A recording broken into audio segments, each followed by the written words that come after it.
আমরা প্রথম দিন যা যা পড়েছিলাম অনেকটা অংশই পড়েছিলাম আমরা। প্রথম দিন আমরা, আপনারা কি শুনতে পাচ্ছেন? হ্যালো, শুনতেছি কিন্তু কথা একটু আটকা আটকাই যাচ্ছে। নেটের মধ্যে একটু প্রবলেম হচ্ছে, একটু অপেক্ষা করি, প্রয়োজনে নেট চেঞ্জ করব, ওয়াইফাই। একটু বেশি ডিস্টার্ব করলে জানাবেন, ঠিক আছে? আমরা মহাবিশ্ব সম্পর্কে আবার আটকাই গেছে। আচ্ছা, 2 মিনিট অপেক্ষা করেন। জ্যোতিষ্ক, ছায়াপথ, নক্ষত্র, গ্রহ, সৌরজগৎ, সূর্য, সৌরজগতের বিভিন্ন গ্রহ, উল্কা, ধূমকেতু, নীহারিকা, পৃথিবী সম্পর্কে বিস্তারিত জেনেছিলাম, সৌরজগতের উপগ্রহগুলো সম্পর্কে জেনেছিলাম, এবং সূর্যগ্রহণ ও চন্দ্রগ্রহণ এগুলো সম্পর্কে আমরা লাস্ট ক্লাসে জেনেছিলাম। চন্দ্রগ্রহণ পর্যন্ত পড়েছিলাম, পরে আর আগাতে পারিনি। আজকে আমরা দ্বিতীয় দিন, আধুনিক বিজ্ঞানের দ্বিতীয় দিন আমরা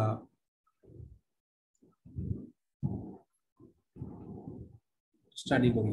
তার আগে আমি একটু দেখি আপনাদের কতটুকু মনে আছে বলেন তো। এই 8 এবং 9 নাম্বার,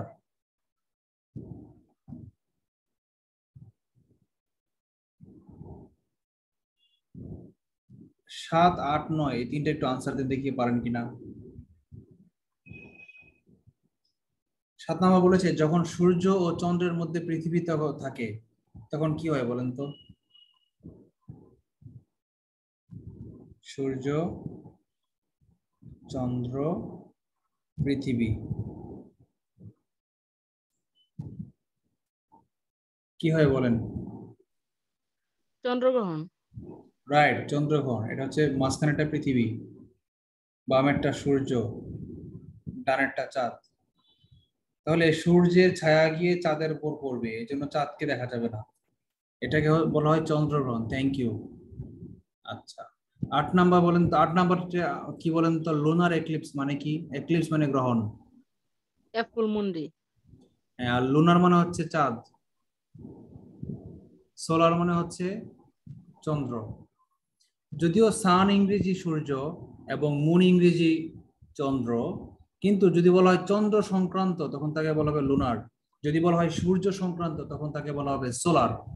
এই দুটো স্যার একটু মনে কথা রাখবেন। এখন আটকে আটকে আসতেছে কথা। প্রচুর আটকায় যায় বলছে স্যার। আচ্ছা, আমি নেটটা চেঞ্জ করছি, মোবাইলে নেট দিয়ে দেখি কি হয়।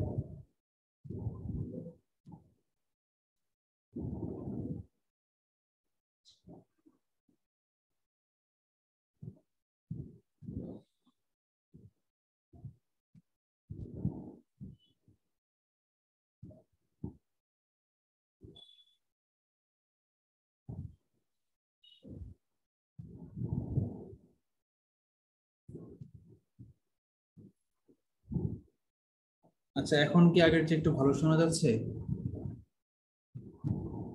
স্যার কিছুক্ষণ যাক তাহলে বুঝে যাবে। আচ্ছা,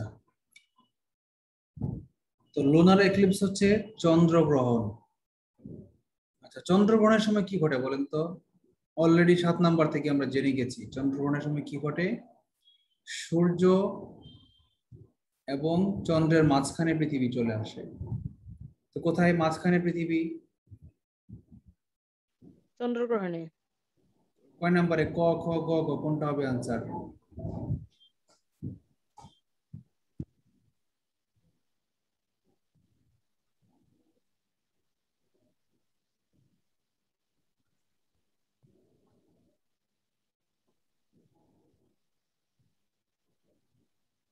আচ্ছা, 3 নম্বরটা গ। গ নাম্বার। গ নাম্বারে কি পৃথিবী মাঝখানে বলা হচ্ছে? পৃথিবী মাঝখানে বলা হয়েছে গ নম্বরে।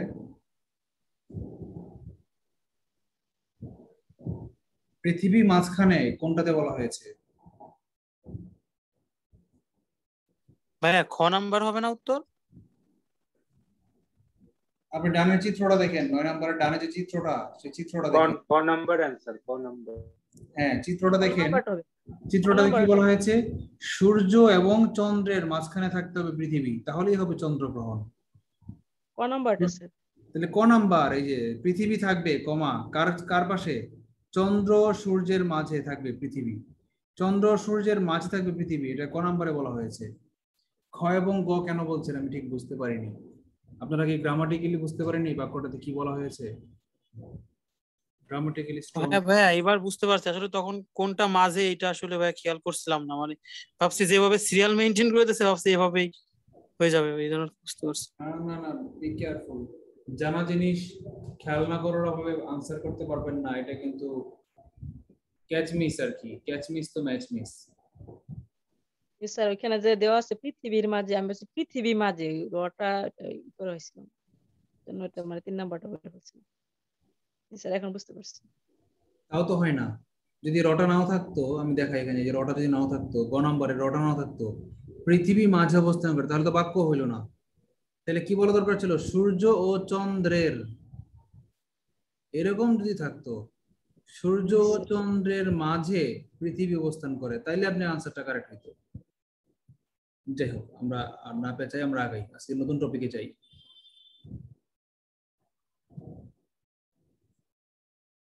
কৃত্রিম উপগ্রহ। উপগ্রহ যেন কি? যেটা গ্রহের চারপাশে ঘোরে ঘোরে। আর গ্রহ যেন কি? যেটা নক্ষত্রের চারপাশে ঘোরে।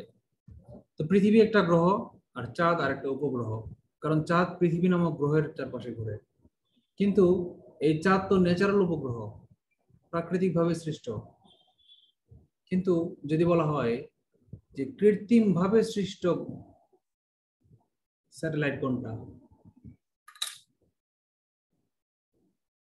বাংলাদেশের একটা স্যাটেলাইট আছে, বলেন তো নাম কি? বঙ্গবন্ধু স্যাটেলাইট।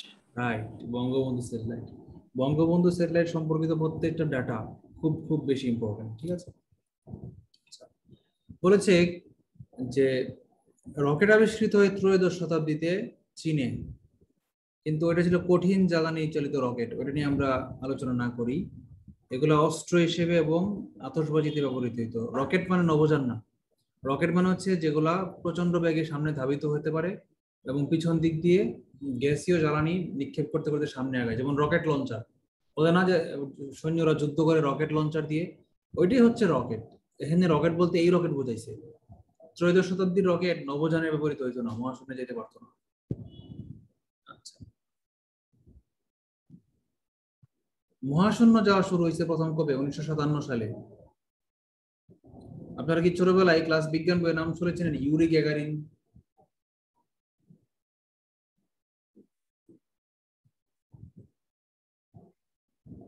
ইউরি গ্যাগারিনের নাম শুনেছিলেন?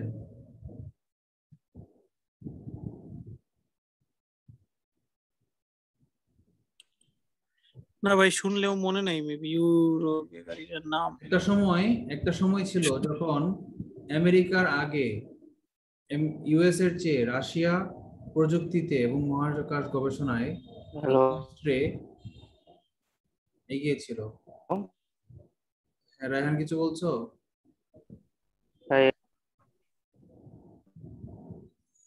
তোমার কথা আমি শুনতে পাচ্ছি না রায়হান। আচ্ছা, আপনারা কি আমার কথা শুনতে পাচ্ছেন? অন্যরা? ভাই আমি শুনতেছি। তাদের রায়হানের নেটে একটু প্রবলেম আছে।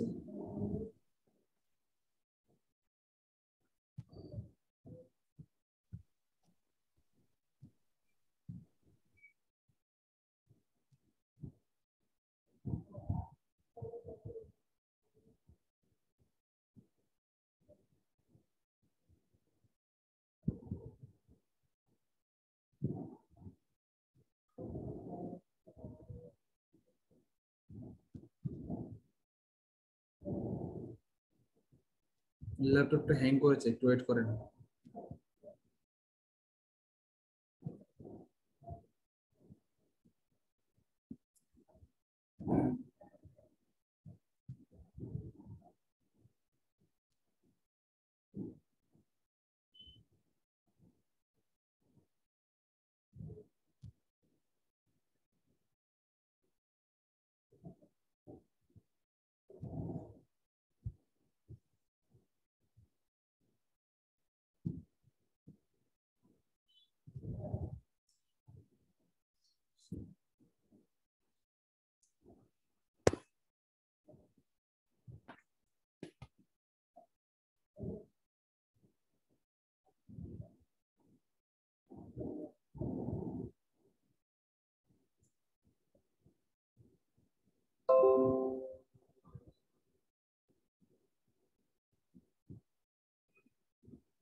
আচ্ছা, যেখানে আসলাম, যেটা বলছিলাম যে একটা সময় ছিল যখন ইউএস এর চেয়ে সোভিয়েত ইউনিয়ন মানে রাশিয়া, বর্তমান রাশিয়া, তৎকালীন সোভিয়েত ইউনিয়ন অনেক অনেক বেশি প্রযুক্তিতে এগিয়ে ছিল, বিশেষ করে মহাশূন্যযানে।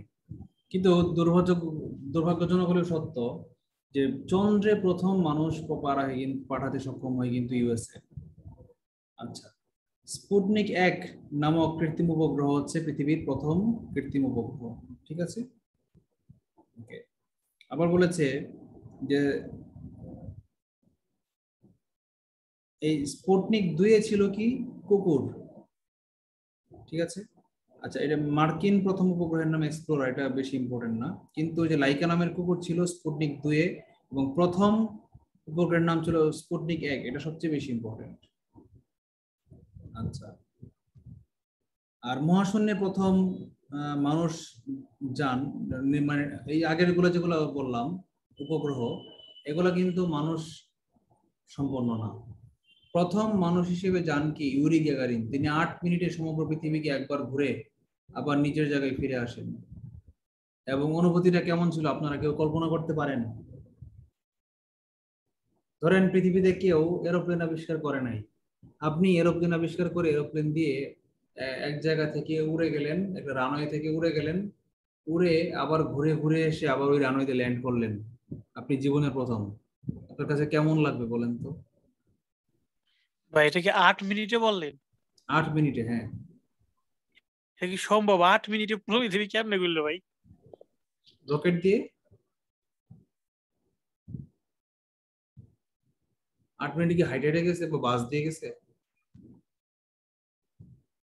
আর রকেট দিয়ে সেকেন্ডে 12 কিলোমিটার বেগে যায়, আর 8 সেকেন্ডে হচ্ছে কত? 1 মিনিট হচ্ছে 60 সেকেন্ড, তাহলে 1 মিনিটে যাবে কত? 60 × 12 × 8, 8 বরং 96, 96 × 60, সরি ভুল বলতেছি। 1 মিনিটে হচ্ছে 60 সেকেন্ড, তাহলে 1 মিনিটে যাবে 60 × 12, 8 মিনিটে যাবে, হ্যাঁ ঠিকই আছে, 96 × 60। আচ্ছা, পরে কি বলছিলাম? ভাই অনুভূতি কেমন ছিল এটা বলতেছিলেন। অনুভূতিটা কেমন ছিল? অসাধারণ ছিল, কারণ এর আগে কেউ মহাশূন্যে যেতে পারেনি। মহাশূন্য মানে তো বোঝেন পৃথিবীর বাইরে, পৃথিবীর বাইরে চলে গেছি আমি, পৃথিবীর বায়ুমণ্ডল ছাড়িয়ে আমি উপরে উঠে গেছি, যেখান থেকে আমি দেখতেছি আকাশ অন্ধকার। এর আগে তো বিজ্ঞানীরা হয়তো জানতো না যে মহাশূন্যের বাইরে গেলে আকাশ কালো দেখা যায়। সূর্য আছে ঠিকই, কিন্তু আমি আকাশ তাকায় দেখতেছি অন্ধকার। কখনো কি বিজ্ঞানীরা এরকম আবিষ্কার করেছিল যে আকাশে গেলে আমাকে কালো দেখা যাবে, অন্ধকার দেখা যাবে? কল্পনার বাইরে। ভাই ভয় পাইতেছিল যেহেতু প্রথমবার হইতেছে, কোনো হ্যাঁ, যন্ত্রে যদি হ্যাঁ, কোনো সমস্যা হ্যাঁ, হয়ে অবশ্যই যেত, ভয় ছিল, আমি কি ফিরে আসতে পারবো কিনা, পারবো কি পারবো না ভাই, এটাও কিন্তু ছিল। আমি যদি পৃথিবীর ভিতরে আবার ঢুকতে যাই, বায়ুমণ্ডলের সাথে ঘর্ষণে আমার রকেটটা ব্লাস্ট হয়ে যায় কিনা, অনেক ধরনের ভয় ছিল তখন। কিন্তু এক কথায় যখন তিনি জীবিত ফিরে আসলেন, তখন that was Assam, I think. আচ্ছা, তিনি হ্যাঁ জি, যে ওই মনে তখন ভাই ওই আল্লাহ আল্লাহ করতেছিল আর কি, আল্লাহ হ্যাঁ, বাঁচায় দেবে। আরে না, ওরা যারা মহাশূন্যে যায় তারা জীবন বাজি রেখে যায়। তাদের কাছে মনে হয় কি যে আমি যদি একবার উঠতে পারি আকাশে, আমার জীবন মরে গেল সার্থক, তার বা জীবনই। আমার জীবন উৎসর্গের মাধ্যমে অন্যরা আরো কিছু জানতে পারবে আর কি, হ্যাঁ, এরকম আর কি। হ্যাঁ, ভাই সেটাই। আমাদের মতো পাবলিক হইলে আগে তে আল্লাহ আল্লাহ করতাম, মানে ওই দিকে যাইতামই না। ওদের সাহস আছে বলেই ওরা একদম ওদের জীবন উৎসর্গ করে চলে গেছে। না, না, জায়গা জীবনে বললে যে কোনো মানুষ হিংস্র হয়ে যায়। তোমাকে যদি একটা ঘরের ভিতরে আটকে রাখা হয় এবং ওই ঘরে যদি একটা হায়ানা ছেড়ে দেওয়া হয়, একদিন যখন চলে যাবে তখন হায়ানাটাও ক্ষুধার্ত হয়ে যাবে, তুমিও ক্ষুধার্ত হয়ে যাবা। তখন হায়ানাটা আসবে তোমাকে খাওয়ার জন্য, আক্রমণ করবে স্বাভাবিক। তখন তুমিও কবে দাঁড়া, তোর আগে মেরে লই।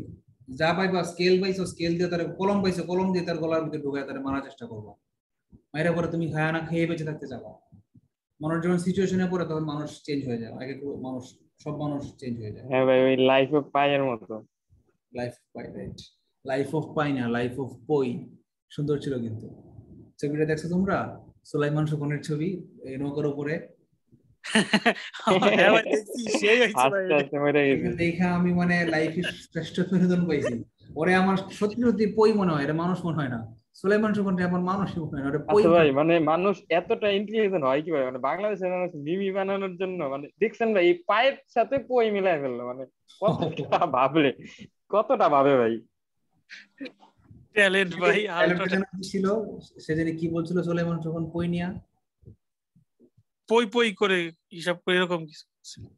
হ্যাঁ, পই পই করে কি হিসাব রাখতে হবে? পই পই করে হিসাব রাখতে হবে যে কে তোমার দুঃসময়ের পাশে ছিল, বন্ধুদের কে হিসাব ছিল। রাখতে হবে, কে পাশে ছিল দুঃসময়ে, কে কখন পাশে ছিল, এইটা পই পই করে হিসাব করতে হবে। ও, আমি কই জানি দেখলাম। যারা যারা শত্রু তাদেরও হিসাব রাখতে হবে ভাই, যারা তোমার ভালো চায় না তাদেরও হিসাব রাখতে হবে। কই জানি দেখলাম ওই মোবাইলে, কে জানি একটা ফেসবুকে পোস্ট দিল যে পই পই করে হিসাব রাখতে হবে, কে তোমার পোস্টে লাভ রিয়েক্ট দেয় আর কে তোমার পোস্টে হা রিয়েক্ট দেয়। এটা বলছিল নাকি? আর না ভাই, এটা এটা just বানাইছে, এটা just বানাইছে। ট্রল ছিল। আচ্ছা, পই পই করে হিসাব রাখতে হবে, কে মাস গেলেই পেমেন্ট দেয়, কে পেমেন্ট দেয় না। এটা ভালো ছিল, জীবনমুখী। এটা আমার।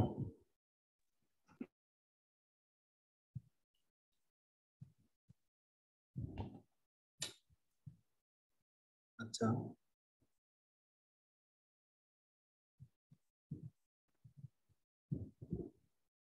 তো প্রথম বললাম যেটা, যে প্রথম হচ্ছে ভোস্টক 1 ইউরি গ্যাগারিন, আর প্রথম নারী মহাশূন্যচারীকে ভ্যালেন্তিনা তেরেস্কোভা। তিনি কোথাকার? এই যে লেখা আছে উনিও রাশিয়ার। তার যানের নাম ছিল ভোস্টক 6।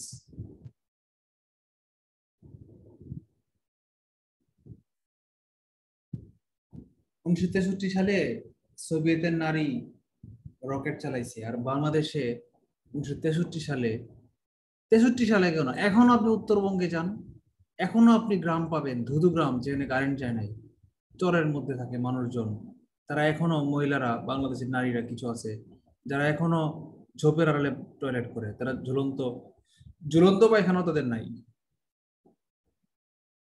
কল্পনাই করতে পারবেন না আমরা কোথায় আছি, পৃথিবী কোথায় গেছে, কল্পনা করতে পারবেন না। 1963 সালে তো উদাহরণটা ভালো ছিল। এতটা নিচে নামাই দিলেন ভাই। এখানে যারা আপুরা আছে তাদের অবস্থা খারাপ, তারা খুব না না, আপু নিজেদের বিষয় না, আপু বিষয় না, নারী উদাহরণটা কেন দিচ্ছি, যে নারীরাও আকাশে গেছে, নারীরাও নভোত হয়ে গেছে, আর বাংলাদেশের পুরুষেরাও এখনো ফেসবুক চালায়, পাবজি খেলে ছেলেরা। আমি এটা বলছি আর কি। বাংলাদেশের মানুষজন, আমি তো যখন ছোট ছিলাম তখন তো আমি 1991-92 সালে আমি দেখেছি মানুষজন টুথপেস্ট, 50% গ্রামের মানুষ টুথপেস্ট ইউজ করতো না, কালি দিয়ে দাঁত মাজতো, কাদা দিয়ে, মানে খার ধরনের মাটি আছে, ওই মাটি দিয়ে শরীর মাজতো, গা মাজতো, গোসল সাবান হিসেবে ইউজ করতো। ওটাও অ্যালকালি, ওটাও সায়েন্স।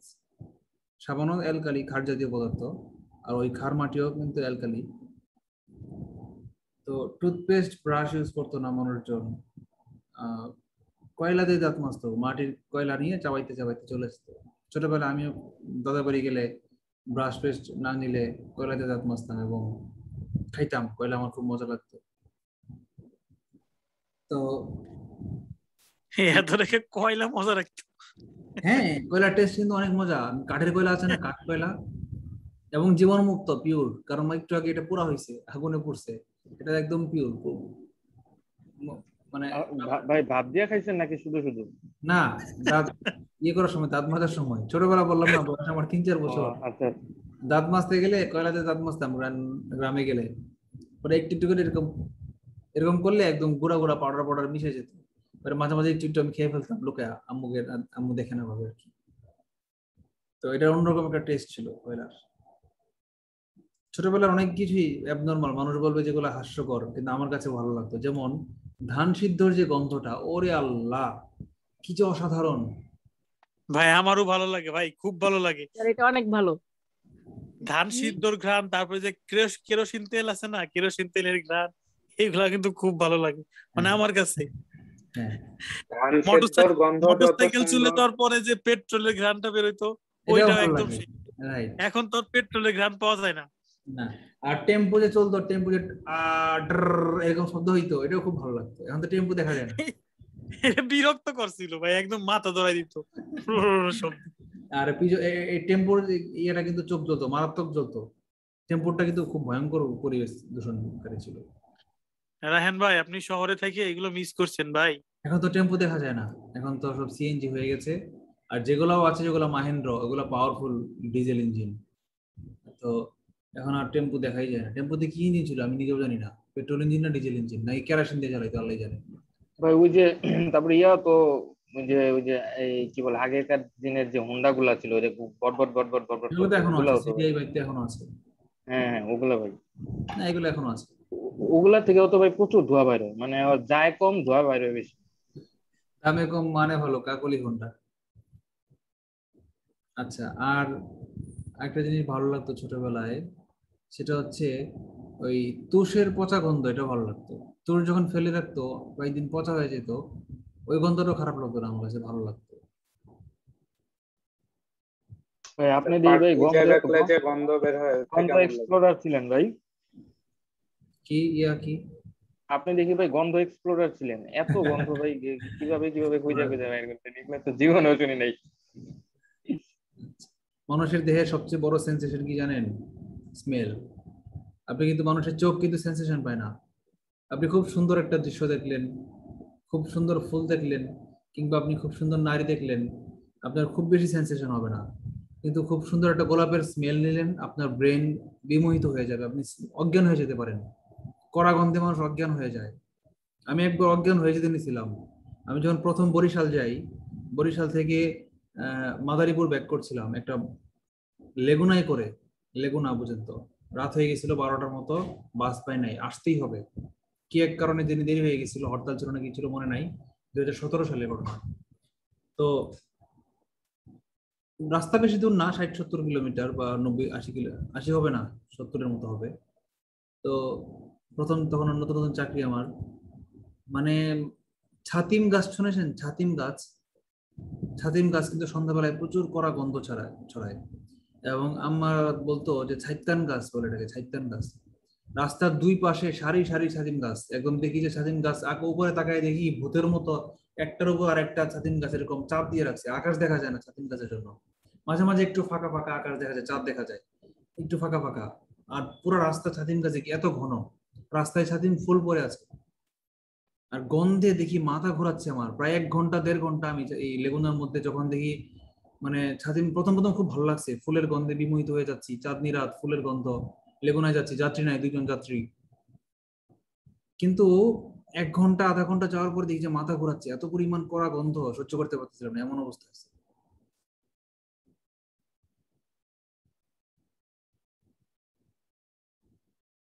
আচ্ছা, চন্দ্র অভিযান, আমরা সবাই জানি অ্যাপোলো 11, কিন্তু এই অ্যাপোলো 11-র আগে আরেকটা টুইস্ট দিয়ে দিল পরীক্ষার মধ্যে, প্যাচ দিয়ে দিল, সবাই খেয়াল করবো না, সবাই চোখ বন্ধ করে অ্যাপোলো 11 দাগায় আসবো। সেটা কি? লুনা 2।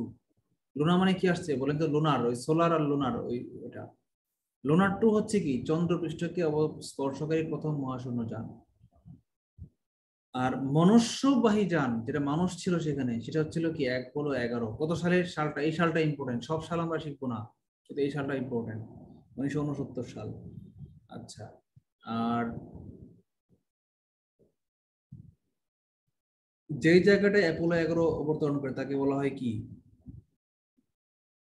C of ট্রানকুইলিটি। ট্রানকুইল অর্থ কি? শান্ত। আর সি অফ ট্রানকুইলিটি মানে হচ্ছে কি? শান্ত সমুদ্র। অ্যাকচুয়ালি এটা কোনো সমুদ্র না, এটা ছিল কি, একটা বালিয়ারি ছিল। চারদিকে বালি, কিছু নাই, কোনো সাউন্ড নাই, কোনো এক ধাঁচে আলো আলো আছে, কোনো মুভমেন্ট নাই, কোনো স্মেল নাই। এই জন্য এটাকে বলা হচ্ছে সি অফ ট্রানকুইলিটি। কোনো প্রাণী নাই চাঁদে, কোনো প্রাণীও নাই, ব্যাকটেরিয়াও নাই, কিচ্ছু নাই চাঁদে। চাঁদ ব্যাকটেরিয়া থাকবে করতে, বায়ুই নাই, অক্সিজেন ছাড়া কি ব্যাকটেরিয়া বাঁচে? অক্সিজেন নাই চাঁদে, তো কোনো বায়ুমণ্ডল নাই, চাঁদে কোনো বায়ুমণ্ডল নাই, গ্যাস নাই, ভাসমান গ্যাস নাই, এই জন্য বায়ুমণ্ডল নাই। পৃথিবী থেকে যদি রকেট দিয়ে নিয়ে লিকুইড অক্সিজেন ঢেলে আসা হইতো, তাহলে কিন্তু এই অক্সিজেনটা যারা চাঁদের পিঠে ছড়ায় যেত। কিন্তু পৃথিবীতে তো আমাদের চাঁদের ঘাটতি, পৃথিবীতেই তো আমাদের অক্সিজেনের ঘাটতি, যার কারণে আমরা কল্পনা করতে পারি না যে চাঁদে বসতি করবো। কিন্তু যদি পৃথিবীতে প্রচুর পরিমাণ আজ থেকে 100 বছর পরে যদি বিজ্ঞানীরা নেয় যে কয়েক হাজার কোটি একর জমি তারা শুধুমাত্র গাছ লাগানোর সিদ্ধান্ত নেয় পৃথিবীকে অক্সিডাইজ করে ফেলার জন্য, পৃথিবীতে প্রচুর অক্সিজেন তৈরি করার জন্য, এবং তখন যদি অক্সিজেনের আধিক্য হয়, সেগুলোকে যদি তারা ওই লিকুইফাইড করে তারা যদি চাঁদে নিয়ে ছেড়ে আসে, তখন কিন্তু চাঁদেও বায়ুমণ্ডল স্থাপন সম্ভব। অবাক হওয়ার কিছু নাই। বাতাসের কিন্তু ঘাটতি নাই, ঘাটতি আছে অক্সিজেনের। পৃথিবীর বায়ুমণ্ডলে 78% নাইট্রোজেন। আমাদের যে উপরের লেয়ার গুলো আছে স্ট্রাটোস্ফিয়ার, ওজোনোস্ফিয়ার, ওখান থেকে যদি আমি বায়ু নিয়ে যাই নাইট্রোজেন সম্পন্ন, কোনো প্রবলেম হবে না। শুধু লাগবে কি আমার অক্সিজেনের ঘাটতি থাকবে, অক্সিজেন নিয়ে গেলে। সর্বপ্রথম মাঠে চন্দ্রপৃষ্ঠে অবতরণকারী মনুষ্যের নাম কি? Neil Armstrong. শক্তিশালী বাহু, শক্তবাহু, জিম করা বাহু। আচ্ছা, চন্দ্রপৃষ্ঠের দুইটা পার্ট ছিল, একটা ছিল সার্ভিস মডিউল আর একটার নাম ছিল ইগল, যেটা লুনার মডিউল, যেটা চাঁদে নামবে যেটা, সেই লুনার মডিউলের নাম ছিল কি? ইগল। এই বিশাল রকেটের ক্ষুদ্র একটা অংশ, মানে 100 ভাগের 1 ভাগ ছিল এই ইগল। তো লিখে রাখেন সবাই।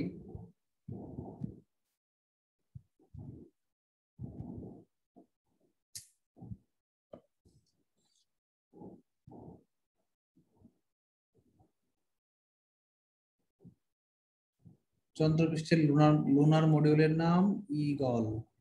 ইগল পাখির নাম ইংলিশে কি বলা হয়? EAGLE। ইগল ইংরেজি কি? ইগল পাখি ইংরেজি ইগলই। আচ্ছা, নীল আর্মস্ট্রং একটা ঐতিহ্যবাহী বক্তব্য করেছেন। ওই ভিডিওটা আছে না, ওই ভিডিওর মধ্যে শোনা যায়, আপনারা নেটে সার্চ দিয়ে দেখবেন। দ্যাটস, খুব শান্ত শান্ত একটা একটা ওয়ার্ড করে উনি কথাটা এভাবে বলেছেন। That's one small step for man and one giant leap for mankind। এভাবে একটা চিন্তা করে করে উনি একটা একটা ওয়ার্ড করে বলেছেন। মানে উনি এটা সাবকনশিয়াস মাইন্ডে বলেছেন, বোঝাই যায়, তার বলার স্টাইল শুনে বোঝা যায় যে উনি এটা অবচেতন মনে ভাবতেছে আর বলতেছে যে আমি যে পায়ে পাড়া দিলাম তো আমার পাটা তো ছোট, মানুষ, সামান্য একজন মানুষ, কিন্তু এটা মনুষ্য জাতির জন্য অনেক সম্ভাবনার দুয়ার খুলে দিয়েছে। কারণ এই চন্দ্র অভিযানের পরে কি মানুষ স্বপ্ন দেখতে শুরু করেছে যে না, মানুষের পক্ষে সম্ভব চন্দ্রপৃষ্ঠে, মঙ্গল পৃষ্ঠে অবতরণ করা। আচ্ছা, এখন যদি প্রশ্ন করা হয় যে ইন্টারন্যাশনাল স্পেস স্টেশন ISS কেন মহাশূন্যে হইল, স্যাটেলাইটের মধ্যে কেন হইল, কেন পৃথিবীর পৃষ্ঠে হইল না? কেউ আনসার দিতে পারবেন? 4টা অপশন আসলো পরীক্ষায়, 3টা অ্যাবনর্মাল কারণ দিল, একটা লজিক্যাল কারণ দিল। যেমন সাহেব দরজাটা লাগাই দেন। বিষয় হচ্ছে কি, পৃথিবীর পৃষ্ঠে বায়ুমণ্ডল থাকার কারণে, বায়ুর এই অস্পষ্টতার কারণে, বায়ুর কারণে আমরা ক্লিয়ারলি দেখতে পারি না। আলো বিক্ষিপ্ত হয়ে যায়, সূর্যের আলো বিক্ষিপ্ত হয়ে যায়, রাতেও আলো, আকাশ ক্লিয়ার থাকে না। রাতেও বায়ুমণ্ডলের কারণে আমরা অনেক প্রবলেম থাকে, মেঘ থাকে, আর্দ্রতা থাকে, অনেক প্রবলেম থাকে। কিন্তু বায়ুমণ্ডলের বাইরে যখন আপনি চলে যাবেন, একটা নির্দিষ্ট লেভেল উচ্চতায় যখন আপনি চলে যাবেন, তখন কিন্তু এই বায়ুর ডিস্টারবেন্স গুলো থাকবে না। আপনি যখন মেঘের এবং আর্দ্রতার লেয়ারের উপর উঠে যাবেন, তখন কিন্তু আপনি টেলিস্কোপ দিয়ে খুব ডিস্টারবেন্স ছাড়া কন্টিনিউয়াসলি আপনি মহাকাশকে পর্যবেক্ষণ করতে পারবেন। ISS এর প্রধান কাজই হচ্ছে পর্যবেক্ষণ করা। আর এই পর্যবেক্ষণের 2টা উদ্দেশ্য আছে। প্রথমত হচ্ছে পৃথিবীর নিরাপত্তা নিশ্চিত করা, আর দ্বিতীয়ত হচ্ছে গবেষণা কার্য করা, আকাশ গবেষণা করা, মহাকাশ গবেষণা। আচ্ছা, ভারতীয় নৌযান দরকার নাই, ইম্পর্টেন্ট না। মঙ্গল গ্রহ ইম্পর্টেন্ট। আচ্ছা, মঙ্গল গ্রহে কেন ইম্পর্টেন্ট? এই মুহূর্তে মঙ্গল গ্রহে কয়েকদিন আগে, কয়েক মাস আগেই মঙ্গল গ্রহে প্রথম মনুষ্য পাঠিত কোনো যান ল্যান্ড করেছে। তার নাম যেন কি?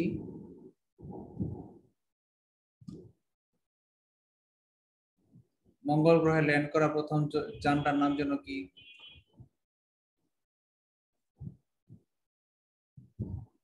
কেউ বলেন?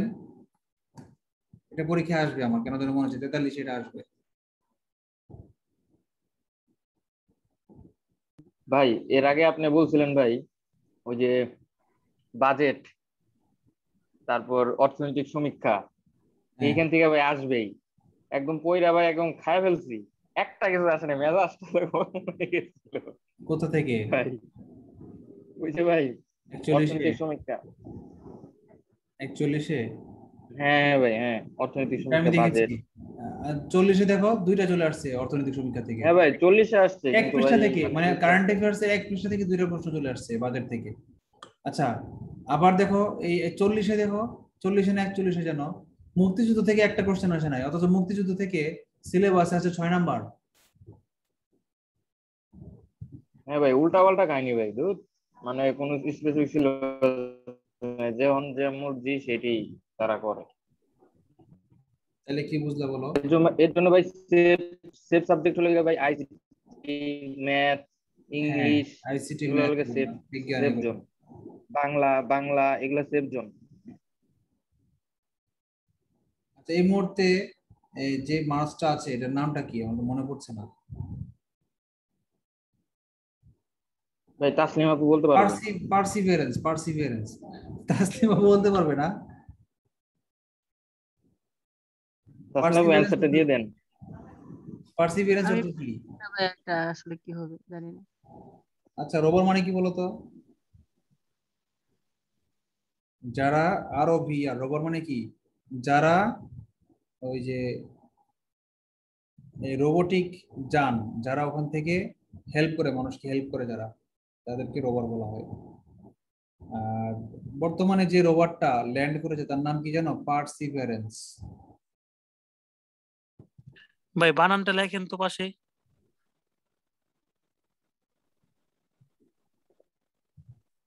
ভাই পার্সিভারেন্স মানে কি, অধ্যবসায় নাকি ওইটা? হ্যাঁ হ্যাঁ, পার্সিভিয়ারেন্স অধ্যবসায়, ইংরেজি যেই পার্সিভিয়ারেন্স সেটাই। আচ্ছা, অধ্যবসায়ের আরেকটা ইংলিশ আছে না, অ্যান্থাসিয়াজম। অ্যান্থাসিয়াজম অর্থ কি? অধ্যবসায়? না ভাই, ওটা আগ্রহী, না। আগ্রহী।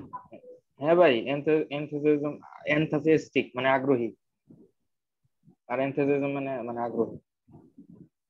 শিওর। পার্সিভারেন্স।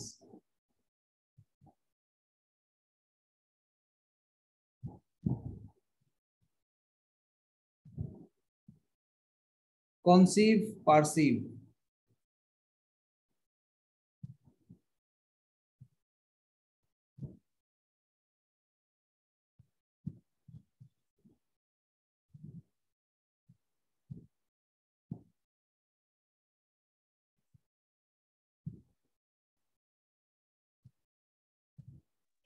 উজ্জ্বল ভাই, জি ভাই বলেন। স্যার যে 1000-এর ওয়ার্ডের পিডিএফ দিছিল ওটা কি পড়ছেন? মানে আমি আমি যে দিছিলাম, একটাও কি পড়ছেন? সত্যি করে বলেন। ভাই 50টার মতো পড়ছি ভাই। আচ্ছা, তাহলে তো খুব ভালো। আরো বেশি হয়ে যায় তো ভাই, কিন্তু এই যে গত 3-4 দিন একটু বিজি আছি তো এই জন্য আর কি পড়তে পারতেছি না। আর সমস্যা কি ভাই, একদিক দিয়ে পড়ে আসি, এত ভালো করে পড়ি, আমি মনে হয় প্রত্যেকটা ওয়ার্ডই খাতায় লিখে পড়ি, পড়ে আসছি সব ভুলে যাই। উজ্জ্বল কি এবার পরীক্ষা দিবা? পরীক্ষা দিব, কিন্তু মানে দেওয়ার জন্য দিব আর কি, তবে ফুল প্রিপারেশন হয়নি? আচ্ছা, না ভাই প্রিপারেশন হয়নি। আচ্ছা, অসুবিধা নাই, নেক্সট টাইম ফুল প্রিপারেশন নিয়ে দিবা। ইনশাল্লাহ। হোয়াইট বোর্ডটা বারবার লক করতেছে কেন বুঝলাম না। লক হয়ে যাচ্ছে, হ্যাং হয়ে যাচ্ছে।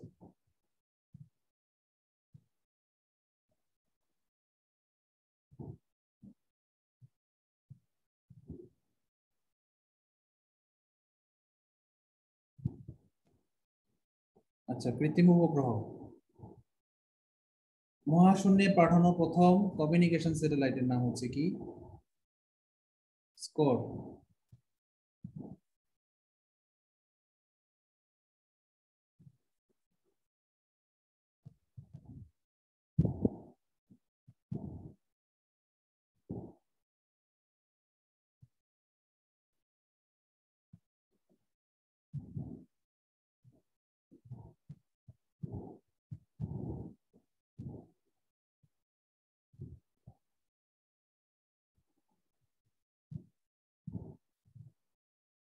স্কোর।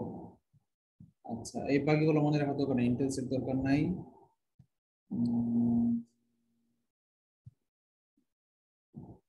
ল্যান্ডসেট এটা দরকার নাই। রিমোট সেন্সিংটা কি এটা জানার দরকার আছে। রিমোট মানে হচ্ছে দূরত্ব, আর সেন্সিং মানে কি সেন্স করা, পর্যবেক্ষণ করা। রিমোট সেন্সিং মানে হচ্ছে দূর থেকে পর্যবেক্ষণ করা, অর্থাৎ এই স্যাটেলাইট গুলোর যে কাজ বলছিলাম না, যে পৃথিবীকে পর্যবেক্ষণ করা, মহাকাশকে পর্যবেক্ষণ করা, উদ্দেশ্য হচ্ছে দুইটা। উদ্দেশ্য হচ্ছে কি সিকিউরিটি, পৃথিবীর নিরাপত্তা নিশ্চিত করা, এমনকি ওই যে আন্তঃরাষ্ট্রীয় ক্ষমতা সম্পর্ক নিরাপত্তা, এটাও কিন্তু ইম্পর্টেন্ট। মানে কোন দেশ থেকে কোন দেশে অ্যাটাক করছে এগুলো অবজার্ভ করাও কিন্তু এই কাজ, এই স্যাটেলাইটের কাজ। এমনকি এক দেশের ভিতরে অন্তঃরাষ্ট্রীয় সম্পর্কের ক্ষেত্রেও কিন্তু এই স্যাটেলাইট কাজ করতে পারে। ধরেন রাস্তার মধ্যে মার্ডার হচ্ছে, এটা উপরে স্যাটেলাইটে পাওয়ারফুল ক্যামেরা থাকে, সেটা দিয়ে ধরা হবে, রেকর্ড হয়ে যাবে। যদিও এখন এত হাই টেকনোলজি, এত পরিমাণ মেমোরি সেভ করে রাখার মতো ক্যাপাসিটি এখনো হয় নাই, আস্তে আস্তে হয়ে যাবে, হবে।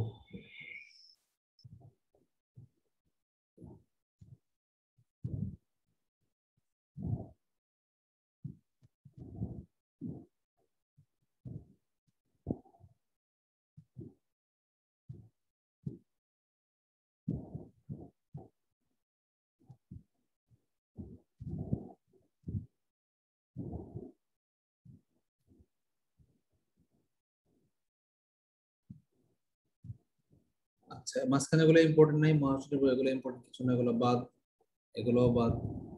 আমাদের জানা দরকার যেটা, সেটা ইম্পর্টেন্ট, সেটা হচ্ছে কি মহাকাশ গবেষণা সংস্থা নাসা সম্পর্কে জানা দরকার। নাসা কোন দেশের বলেন তো? আমেরিকার। হ্যাঁ, ইউএস এর।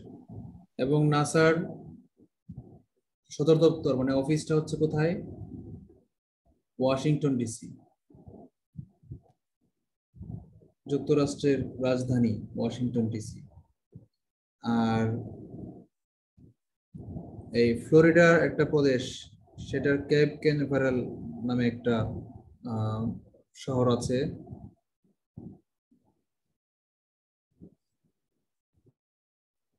এক মিনিট,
স্যার শুনতেছি না তো, শোনা যাচ্ছে না।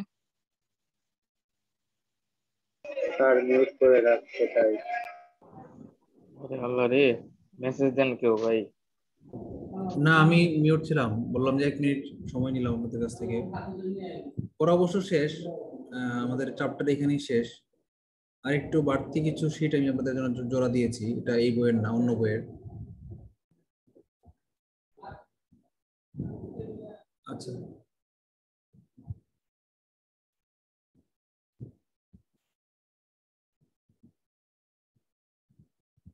আমাদের আজকের পড়াটা এই পর্যন্ত শেষ, কিন্তু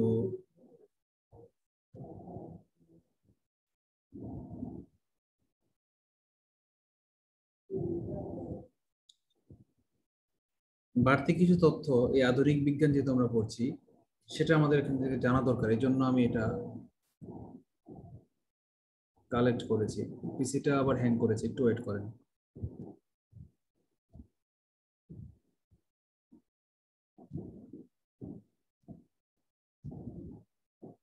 বলতে গেলে এক প্রকার রিভাইস, এটা হচ্ছে ডাইজেস্ট বই আর কি। আগেটা ছিল ইলাবোরেট মেইন বই, আর এখান থেকে ডাইজেস্ট, কিন্তু এখানে নতুন কিছু তথ্য চলে আসবে, এই জন্য এটা আমরা একটু মার্ক করব। চন্দ্রপৃষ্ঠে কোনো বস্তুর ওজন পৃথিবী পৃষ্ঠে 6/1 ভাগ, কারণ চাঁদে জি এর মান পৃথিবীর 6/1 ভাগ। অভিকর্ষ ত্বরণের মান ওজনের সাথে লিখে রাখেন, এবং এবং জি এর মানও, জি এর মান, জি মানে যেন কি, অভিকর্ষজ ত্বরণ।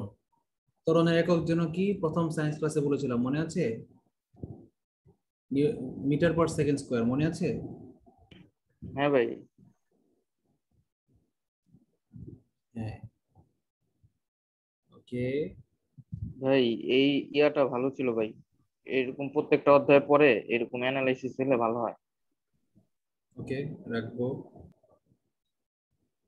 যেসব চ্যাপ্টার ইম্পর্টেন্ট, এই চ্যাপ্টারটা বেশি ইম্পর্টেন্ট ছিল এবং কার্যকর ছিল, কারণ হচ্ছে সব চ্যাপ্টারে, এই চ্যাপ্টারের সিলেবাসটা কিন্তু একটু খাপছাড়া, সিলেবাস নাই বললে চলে।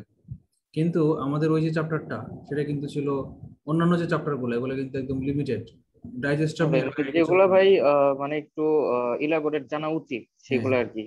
হ্যাঁ, আচ্ছা।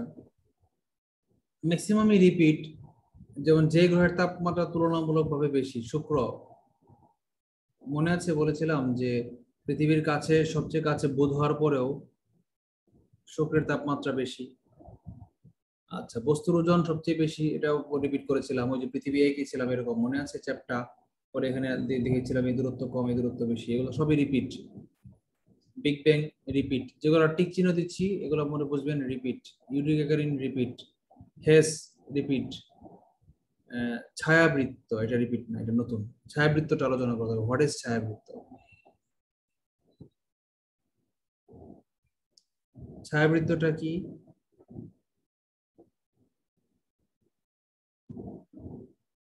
ধরেন এটা একটা সূর্য, সূর্য তেমন না, সূর্য গোলাকার, সূর্য। আর এটা পৃথিবী, পৃথিবীটাকে বড় করে আঁকলাম, পৃথিবীর অবজারভার কাছে, এই জন্য। তো পৃথিবীর আলোটা, সূর্যের আলোটা, সূর্যকিরণটা যাচ্ছে এই বরাবর, ওইদিকেও যাচ্ছে, সূর্য সব দিকেই যাচ্ছে, সূর্য সব দিকেই যাচ্ছে অ্যাকচুয়ালি।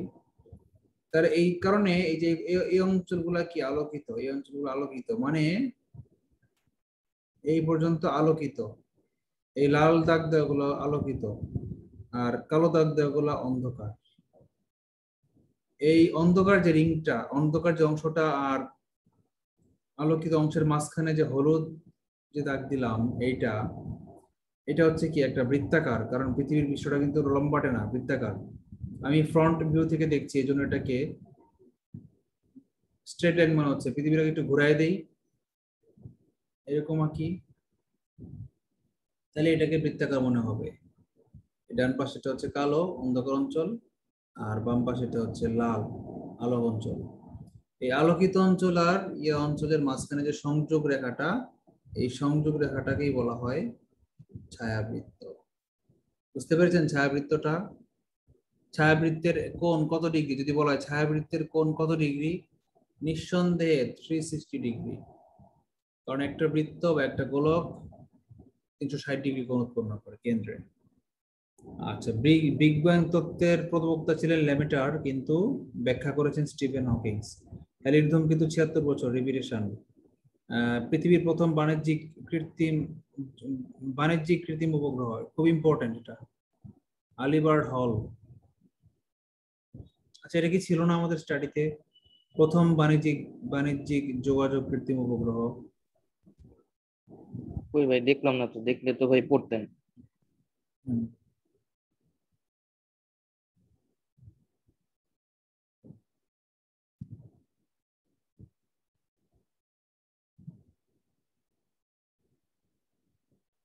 এখানে দেওয়া যে বাণিজ্যিক ব্যবহারের জন্য পাঠানো প্রথম যোগাযোগ উপগ্রহ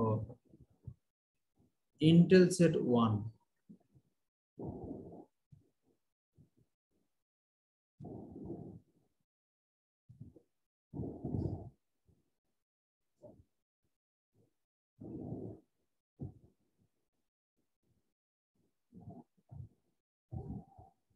এটা ভাই এটা কি নাম চেঞ্জ হয়নি কি ভাই? নাম চেঞ্জ দেখেন হবে, পূর্ব নাম আর্লি বার্ড। কিন্তু পূর্ব নাম আর্লি বার্ড, পরে তো লেখা ইন্টেল সেট 1, কিন্তু অলিভার হল তো লেখা নাই। তার মানে এই আর্লি বার্ডের আগে ছিল আর্লি বার্ড হল। আর্লি বার্ড হল এরকম নাকি?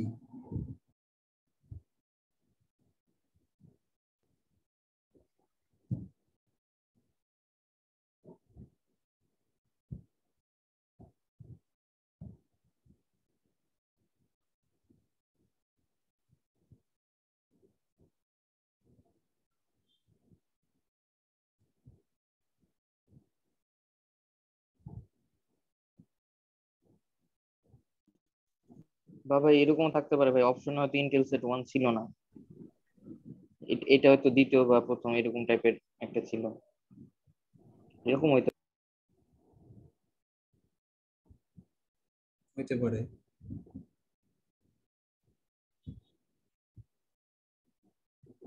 ইন্টেল সেট 1 হচ্ছে প্রথম বাণিজ্যিক যোগাযোগ স্যাটেলাইট।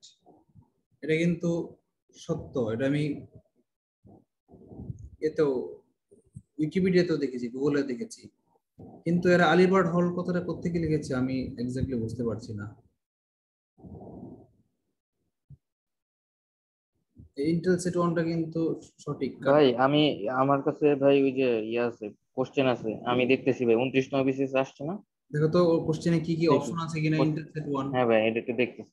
অপশন না থাকলে আবার অপশন না থাকলে তখন হইতে পারে ওই চারটার মধ্যে প্রথম হইতে পারে, যে চারটা ছিল সেই চারটার মধ্যে আলিবার্ড হল আগে হইতে পারে।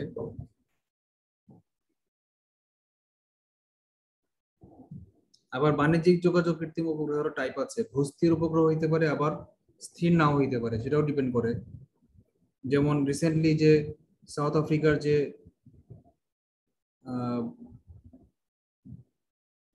ইলন মাস্ক, তার কমিউনিকেশন স্যাটেলাইট, সে বলতেছে যে এই এত সস্তা সে করবে, এত পাওয়ারফুল স্যাটেলাইট সে দিবে, সমগ্র পৃথিবীকে রিজিয়ন ধরে ধরে সমগ্র পৃথিবীকে সে ইন্টারনেট আওতাভুক্ত করে ফেলবে, এবং সেই ইন্টারনেটের প্রাইস থাকবে খুব কম, মান্থলি নাকি 200 টাকা না কত।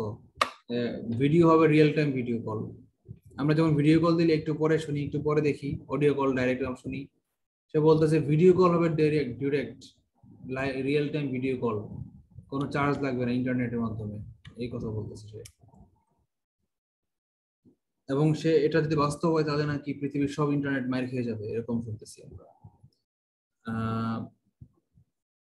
ইলন মাস্কের স্যাটেলাইটের যে কমিউনিকেশন স্যাটেলাইট, সেগুলা তার একটা লিনিয়ার লাইন স্যাটেলাইট আছে, series train of satellite train, মানে অনেকগুলো স্যাটেলাইট আকাশে একসাথে যায়, আকাশে ভোরবেলা বা সন্ধ্যাবেলা বেশি দেখা যায়, রাত্রেও দেখা যায়।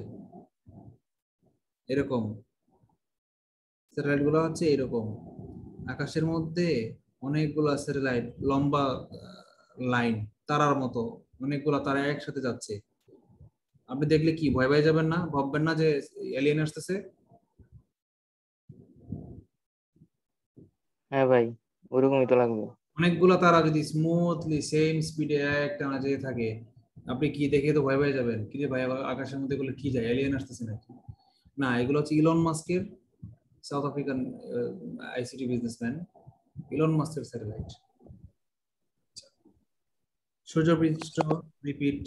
ভাই এখানে দেওয়া আছে ওই যে ঠিকই আছে ভাই, এই যে পৃথিবীর প্রথম বাণিজ্যিক কৃত্রিম উপগ্রহ কোনটি, এটা এখানে ওই আলিবার্ড হল দেওয়া আছে, তারপরে এস্ট্রোলার হল দেওয়া আছে, ওবেরি হল দেওয়া আছে, কসমস দেওয়া আছে। এই জন্যই তো এখানে, হ্যাঁ এখানে ব্যাখ্যা দেওয়া আছে ভাই, মহাশূন্যে পাঠানো প্রথম যোগাযোগ উপগ্রহ স্কোর বলছে ভাই, স্কোর। প্রথম যোগাযোগ উপগ্রহ স্কোর, কিন্তু এটা তো আমি একটু আগে লিখছি, এই যে বাম পাশে দেখো স্কোর দাগানো আছে, কিন্তু বাণিজ্যিক ভিত্তিতে পাঠানোর সর্বপ্রথম কৃত্রিম উপগ্রহ হচ্ছে কি ইন্টেল সেট 1। এর আগে নাম ভাই পরবর্তীতে বাণিজ্যিক তার নাম বাণিজ্যিক হয় কাজে, হচ্ছে ইন্টেল সেট 1। হ্যাঁ পরবর্তীতে পরে নাম হয়, প্রথমে ছিল ভাই আর্লি বার্ড, তারপরে ইন্টেল। হ্যাঁ হ্যাঁ ভাই, আমিও একটা গুগলে আর্টিকেলটাই পেলাম যে পরবর্তীতে এটার নাম ইন্টেল সেট এক রাখা, ওয়ান রাখা। আগে ছিল আলিবার্ড হল। Early bird. আর্লি বার্ড আর আলি বার্ড হল এক না তো নামটা? ভাই এই আলিবার্ড আর্লি আলিবার্ড আচ্ছা, আর্লি বার্ড হল এটা হইতে পারে। এরা উচ্চারণটা এই আর্লি বার্ডের মধ্যে, এটা এখানে রেফ দেয় নাই, আসলে রেফ হবে, হ্যাঁ আর্লি হবে, এটা রেফ আর্লি, মিস। আর্লি কে তারা আলি লিখে ফেলছে, এটা আলি আলি লেখছে ভাই। হ্যাঁ এটা হইতে পারে। তোমার যে বইটা অপশনটা সেখানে কি আলি বার্ড লেখা না আর্লি বার্ড লেখা, রেফ দেওয়া? আর্লি, ভাই early, early bird, early early bird রেফ ওই যে দেওয়া। ভাই আপনার ওখানে যে আপনার বইয়ে যেটা আছে ওইটাই ভাই। বইয়ে তো ওই যে রেফ, পূর্ব, ওই যে ভাই পূর্ব নাম আর্লি বার্ড লেখা আছে ও দেখেন আর্লি, আপনার হ্যাঁ। বই। আচ্ছা ঠিক আছে, মানে আর্লি বার্ড পরে হচ্ছে ইন্টেল সেট, দুইটা নাম মনে রাখবা, তিনটাই মনে রাখবা। স্কোরটাও ইম্পর্টেন্ট, কারণ কি স্কোরটা হচ্ছে কি প্রথম উপগ্রহ, কিন্তু সেটা কি বাণিজ্যিক ভিত্তিতে ব্যবহারের জন্য না, শুধু আর্মিরা বা মহাকাশ গবেষণা সংস্থা ওরা ইউজ। হ্যাঁ আর ভাই এটাও জানলাম, এটাও জানা উচিত। হ্যাঁ এটাও দুইটা জানা উচিত, বরং আমি মনে করি স্কোরটাই বেশি ইম্পর্টেন্ট, কিন্তু বিপিএসসি তো ইম্পর্টেন্ট দেখেও দেয় না, ওদের যেটা খায় সেটাই দেয়। সুতরাং আর্লি বার্ড এবং ইন্টেল সেট 1 এবং স্কোর, তিনটা নামই আমরা মনে রাখলাম। আচ্ছা, ছায়াপথ এটা ইম্পর্টেন্ট, নতুন। ছায়াপথ নিজের কক্ষপথে ঘুরে আসতে যে সময় লাগে তাকে বলে কসমিক ইয়ার, কসমস থেকে কসমিক ইয়ার। সূর্য থেকে পৃথিবী আসতে বলেছিলাম 8.32 মিনিট, আর চাঁদ থেকে পৃথিবীতে আলো আসতে লাগে ভাই কত? একটু বড় করেন ভাই। চাঁদ থেকে পৃথিবীতে আলো আসতে সময় লাগে কত? 1.3 সেকেন্ড। মনে রাখবেন, চাঁদ থেকে আসতে যেটা লাগে সেটা কিন্তু মিনিট না, সেকেন্ড। আর পৃথিবী থেকে যেটা আসতে সময় লাগে সেটা কি লাগে, সেটাকে কি দেখা যায়, কি বলে? ভাই একটু জুম করেন ভাই। জুম করলাম তো।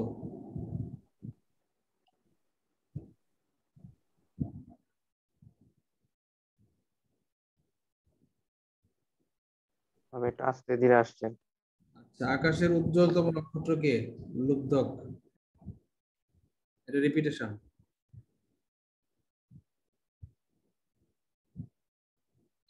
গ্যালিলিও কি? গ্যালিলিও দুইটা জিনিস, গ্যালিলিও একজন বিজ্ঞানীর নাম, যিনি প্রথম কি আবিষ্কার করেছেন বলো? টেলিস্কোপ। আর সেকেন্ড হচ্ছে কি, গ্যালিলিও কিসের নাম? গ্যালিলিও হচ্ছে পৃথিবী থেকে পাঠানো একটা, বৃহস্পতি গ্রহের জন্য পাঠানো একটা কৃত্রিম উপগ্রহ। বৃহস্পতি গ্রহের কক্ষপথে নিয়ে গিয়ে কি করছে, তাকে স্যাটেলাইট বানাই দিচ্ছে।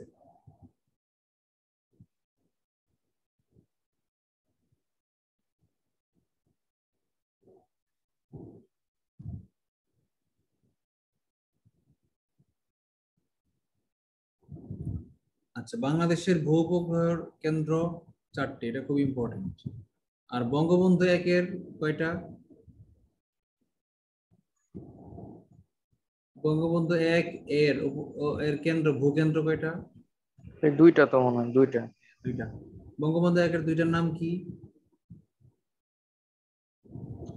নামগুলা জানি কি ভাই।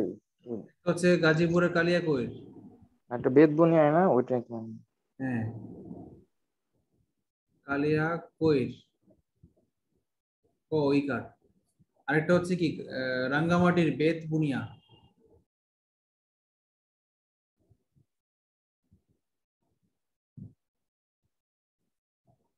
পিরোজপুর জেলায় অনেক কিছু বুনিয়া নামে আছে, সব বুনিয়া। যেমন এক জায়গায় ইয়ে করতে গেছি, আহ, মহিলাদের নিয়ে আমাদের অফিসিয়াল একটা মিটিং করতে গেছি, মহিলা সমাবেশ, উইমেন এম্পাওয়ারমেন্টের একটা প্রোগ্রাম করতে গেছি। ওরা বলে জায়গার নাম কি? জায়গার নাম ফলই বুনিয়া। ভালো, আমি তো শুনছি নামটা সুন্দর, এরকম নাম অন্য কোনো জেলায় শুনি নাই, ফলই বুনিয়া। হেডমাস্টার ছিল ওখানকার আয়োজক, মহিলা ম্যাডাম, ওর সাথে কথা বলতেছি, তো কথার প্রসঙ্গে বলতেছি আপনার হাজবেন্ডের বাড়ি কোথায়, শ্বশুর বাড়ি? তো বলছে আমার হাজবেন্ডের বাড়ি হলো তারাবুনিয়া। মনে মনে হাসছি, কি রে, এই মহিলা সব কি হইলে বুনিয়া, বাড়ি হইলো ফলই বুনিয়া, শ্বশুর ভাই বাড়ি। হেডমাস্টারের নামটা কি ছিল? হ্যাঁ, হেডমাস্টারের নাম কি ছিল? হেডমাস্টারের নাম কি? যদি হেডমাস্টারের নাম হতো মুনিয়া তাহলে কিন্তু খুব জোর। তাহলে কিন্তু ভাই। সূর্যের নিকটবর্তী নক্ষত্রের নাম কি? Alpha Centauri. আমরা একটু আগে বলেছিলাম, আমরা ক্লাসে বলেছিলাম প্রক্সিমা সেন্টারি, এটা আলফা সেন্টারি হয়ে গেল কিভাবে? আলফা সেন্টারি হচ্ছে 3টা নক্ষত্র, আলফা সেন্টারি একটা গ্রুপ, আলফা সেন্টারি গ্রুপে আছে 3টা। আলফা সেন্টারি নক্ষত্রের গ্রুপে 3টি নক্ষত্র আছে। এর মধ্যে একটা হচ্ছে প্রক্সিমা সেন্টারি। তার মানে আনসারে এই প্রক্সিমা সেন্টারি এবং আলফা সেন্টারি দুইটাই কারেক্ট।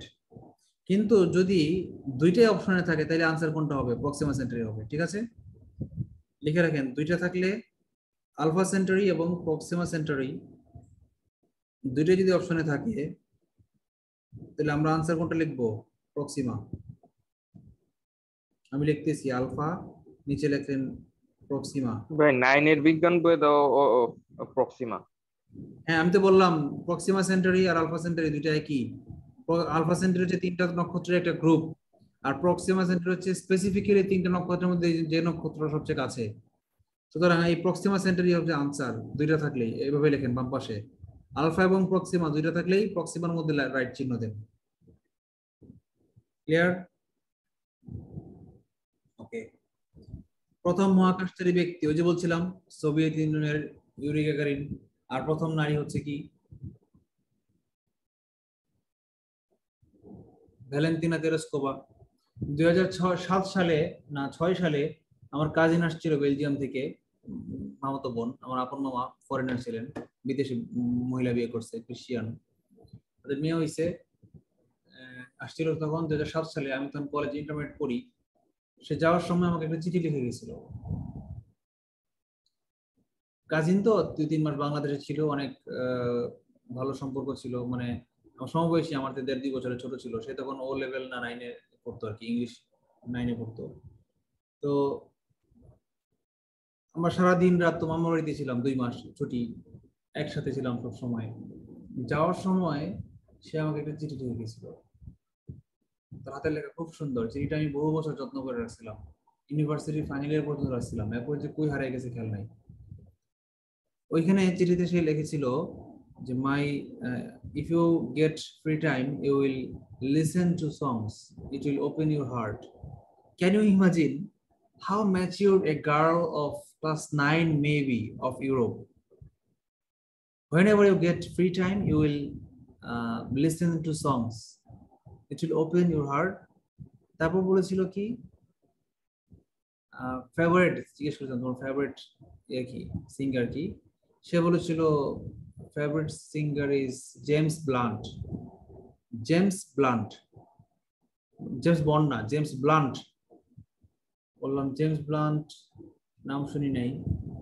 বললাম, সে বলছে his songs are my favourite, এবং 4 or 5 4-5টা গানের নাম দিয়ে বললো যে this songs are my most favourite. একটা গান ছিল কি 1973 নাকি সাল দিয়ে একটা গানের নাম ছিল, আরেকটা গানের নাম ছিল ইউ আর বিউটিফুল, আরেকটা গানের নাম ছিল আই লাভ ইউ নাকি টাইপের, এরকম 4-5টা গানের নাম সে ছিল। এবং অ্যান্ড ইউটিউব লিঙ্ক, এসব বোধহয় ইউটিউব লিঙ্ক দেওয়া ছিল। YouTube link, what is this? আমি বুঝি নাই, রিপ্লাই দিতে পারি নাই, বলতে পারি না ইউটিউব লিঙ্কটা কি। তখনও জানতাম না যে ইউটিউব হচ্ছে কি 2006 সালের ঘটনা। ইউটিউব তো চালু হয়েছে 2004 সালে। তো ওরা 2003-4 সালে ইউরোপিয়ানরা ইউটিউব দেখে, আর আমরা সরি ইউটিউব 2004 সালে, ফেসবুক 2004 সালে, ইউটিউব বোধহয় 1999 সালে। অথচ আমরা বাংলাদেশ কোথায় আছি? 2007 সালে বাংলাদেশে তো পাড়ায় মহল্লায় চায়ের দোকানের মধ্যে ময়ূরের আর মুনমুনের সিনেমা দেখায়, আর আলেকজান্ডার বড় সাকিব খানের ডিভিডি ছেড়ে রাখতো, মনে আছে? 2007 সালে আমরা কোথায় ছিলাম আর ওরা কোথায়? না ভাই, এটা কি? মনে ছিল না জোকসটা?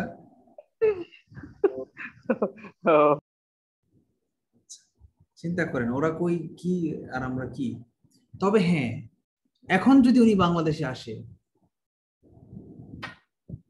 2007 সালে এসে বাংলাদেশ ভালো লাগে নাই, রাস্তাঘাট খারাপ, কোথাও এসি নাই, কোনো এসি নাই, এখন দেখবে পরিমণি, তারপর ইয়ে নাই, কি বলে, ইন্টারনেট নাই, মোবাইলের নেট নাই, ইন্টারনেট নাই। ওরা তো ইন্টারনেট ছাড়া জীবন টিকতেই পারবে না। পারবে? ইন্টারনেট ছাড়া একদিনও তারা টিকতে পারবে? তারপর রাস্তাঘাটে প্রচুর যানজট ছিল 2007-8 সালের কথা, অবস্থা খুব খারাপ ছিল। কিন্তু এখন কিন্তু বাংলাদেশের অবস্থা অনেক বেশি কমফোর্টেবল হয়েছে, এখন ভালো নেট আছে, হাই নেট স্পিড আছে, সব জায়গায় নেট আছে, বাফারিং ছাড়া ভিডিও আমরা দেখতে পারি। এবং ভালো ভালো গাড়ি বাংলাদেশে এখন আসে, X trail, X Corolla, Allion premium, এগুলো অ্যাভেলেবল এখন বাংলাদেশে। কিন্তু তখন 2007 সালের দিকে একটা গাড়ি ভাড়া করলেও ওই টয়োটা করোলা ছাড়া আর করোনা প্রিমিয়াম ছাড়া কোনো গাড়ি পাওয়া যেত না যাদেরকে এয়ারপোর্টে পৌঁছে দেওয়ার জন্য। তারপর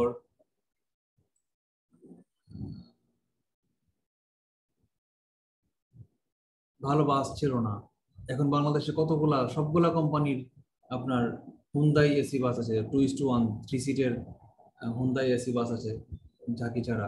বাংলাদেশে এগুলো ছিল না, এগুলো আসছে 3-4 বছর ধরে। এসি বাস ছিল কিন্তু এরকম লাক্সারিয়াস এসি বাস ছিল না।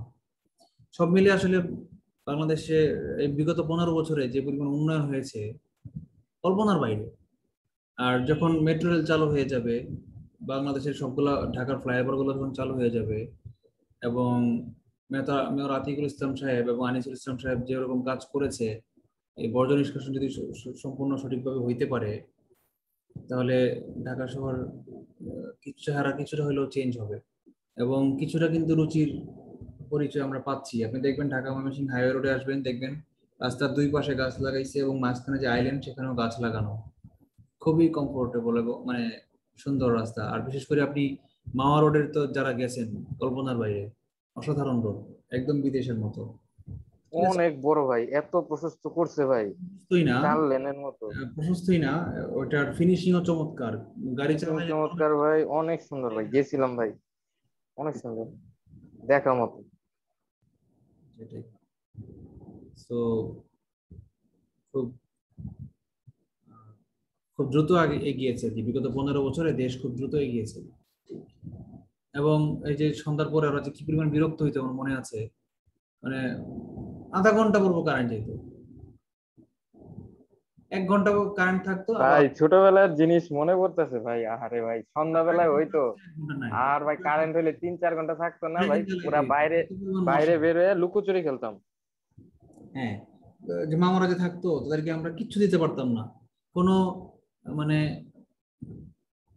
ওডোমস ক্রিম ছিল না তখন। ওডোমস নামে যে ক্রিম আছে এবং সেটা দিয়ে যে ইয়ে করা যায়, মানে মশার কামড় থেকে দূরে রাখা যায়, এটাও জানতাম না। ওরা মশার কামড় দিলে লাল হয়ে যেত, বিশেষ করে ফর্সা তো একদম সাদা, ককেশিয়ান যে চামড়াটা, এক কামড় দিলে এইটুক পুরো একদম, একটা মশা কামড় দিলে এইটুক লাল হয়ে যেত, পুরো এইটুক জায়গা জুড়ে লাল হয়ে যেত।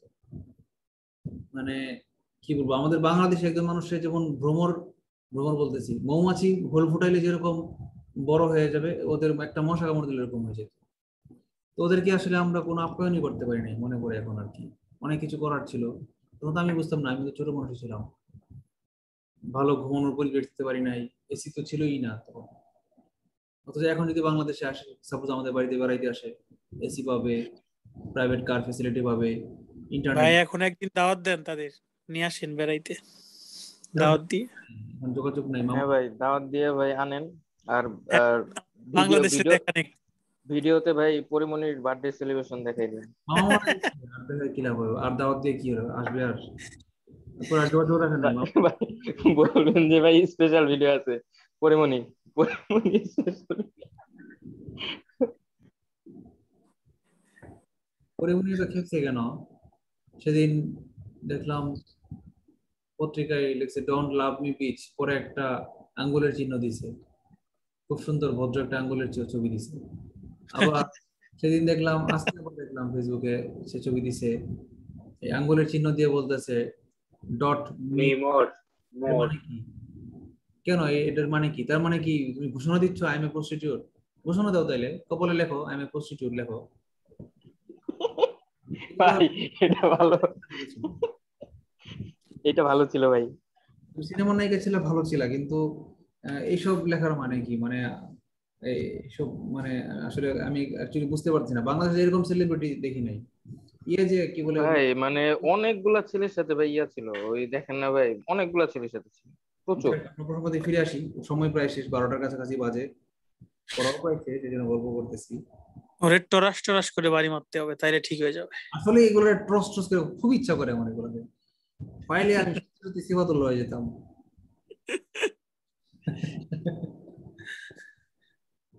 আচ্ছা, মহাজাগতিকরা রশ্মি রিপিট হয়েছে। আচ্ছা, পাথফাইন্ডার এটা কিন্তু ইম্পর্টেন্ট। মঙ্গল গ্রহে অবতরণকারী নভোযান। আচ্ছা, সৌরজগতের বস্তু নয় গ্যালাক্সি, গ্যালাক্সির উল্টা, গ্যালাক্সির বস্তু হচ্ছে সৌরজগৎ, সৌরজগতের বস্তু গ্যালাক্সি না। পৃথিবীর সবচেয়ে নিকটতম গ্রহ ওই যে বলছিলাম শুক্র, এবং শুক্র প্লাস বুধ দুইটাই একক সময়ে যদি কোনটা, সেটা হচ্ছে শুক্র। আর শুক্র না থাকলে আনসার দিবেন কি বুধ। স্যাটেলাইট যে বলের কারণে ঘুরতে থাকে মাধ্যাকর্ষণ বল হয় নাই। স্যাটেলাইট দুইটা বলের কারণে ঘুরে, একটা হচ্ছে মাধ্যাকর্ষণ বল আর একটা হচ্ছে কেন্দ্র বিমুখী বল। এই দুইটা যখন পরস্পর সমান ও বিপরীতমুখী হয় তখন স্যাটেলাইটটা স্টেবল হয়ে যায়, ভিতরেও আসে না বাইরেও ছিটকে যায় না।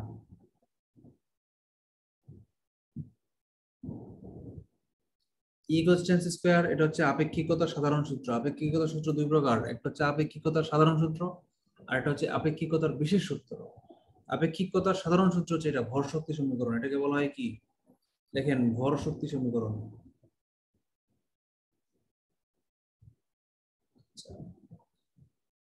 নাসা কোন দেশে একটু আগে বললাম, ক্যাসেটের ফিতা এটা ছিল, কোথায় যেন রিপিট করা মনে করে করাইছিলাম। সবচেয়ে বড় রিপিটেশন বৃহস্পতি।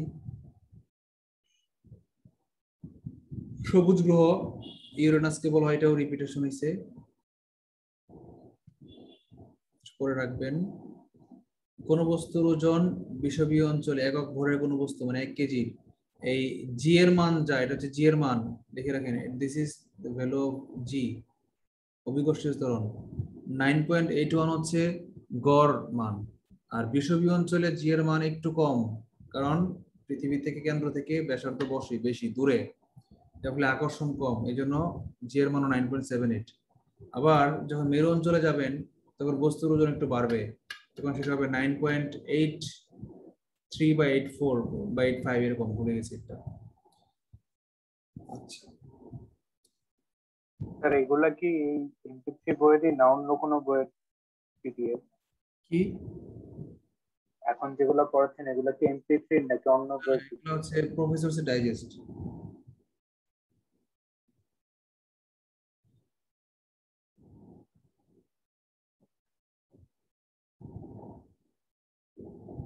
ধ্রুবতারা দেখা যায় উত্তর গোলার্ধে। আমরা সৌভাগ্যবান, উত্তর গোলার্ধের আমরা ধ্রুবতারা দেখতে পাই, কিন্তু দক্ষিণ গোলার্ধের মানুষ ধ্রুবতারা দেখতে পারে না।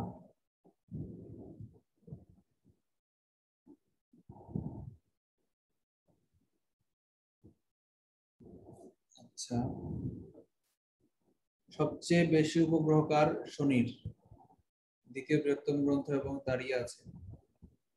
আচ্ছা দেখেন, সূর্য ব্যতীত পৃথিবীর নিকটতম নক্ষত্র প্রক্সিমা সেন্টারাই, সূর্যের নিকটতম নক্ষত্র যেটা পৃথিবীর, সূর্যের পরে পৃথিবীর নিকটতম নক্ষত্র কিন্তু সেইটাই। 13 মিলিয়ন গুণ, 13 মিলিয়নের বাংলা কি বলেন তো? 13 লক্ষ। 1.3 মিলিয়ন মানে 13 লক্ষ, 13 লক্ষ গুণ। আচ্ছা, পরে দেখি আর কি আছে।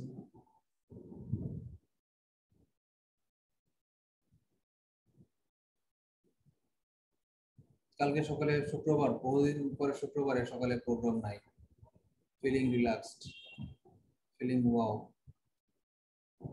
আজকে রাত করে ঘুমাবো। এগুলো repeat repeat repeat. 8 minute 19 second, important এটা। সূর্য থেকে আসা মানে সূর্যে যা ঘটে আমরা তাকে 8 মিনিট 19 সেকেন্ড পর দেখি। অঙ্কে হচ্ছে এটা 8.32 সেকেন্ড, না সেকেন্ড না, মিনিট। 8.32 মিনিট। আচ্ছা, 8 মিনিট 19 সেকেন্ড।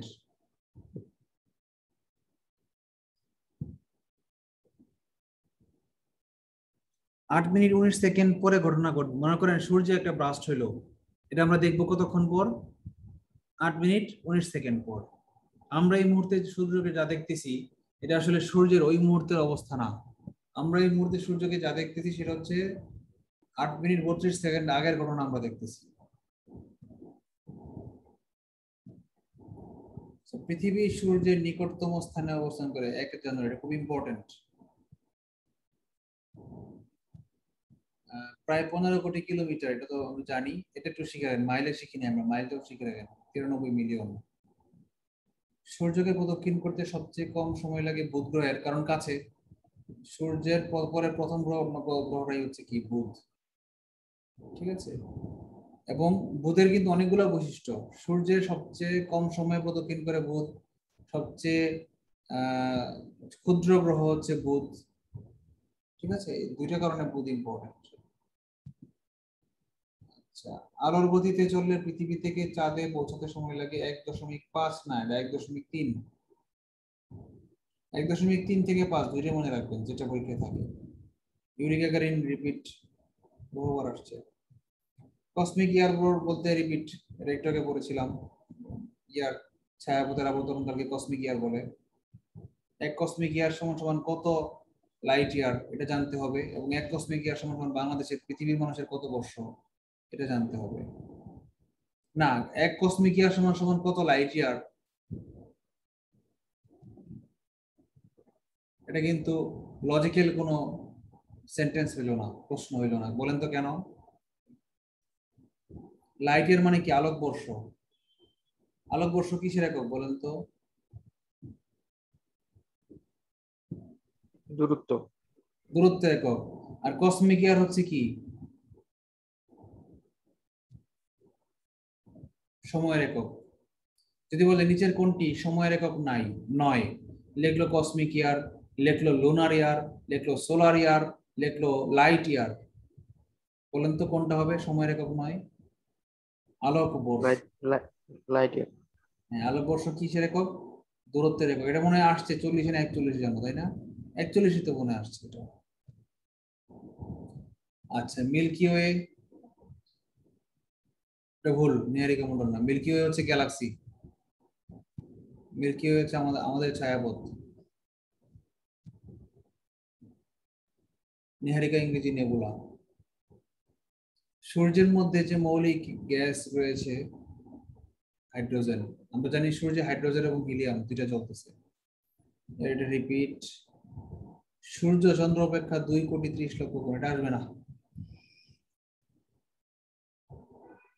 শুক্র গ্রহের অপর নাম শুকতারা সুন্দর, এটা আমরা জানি, এটা ইম্পর্টেন্ট।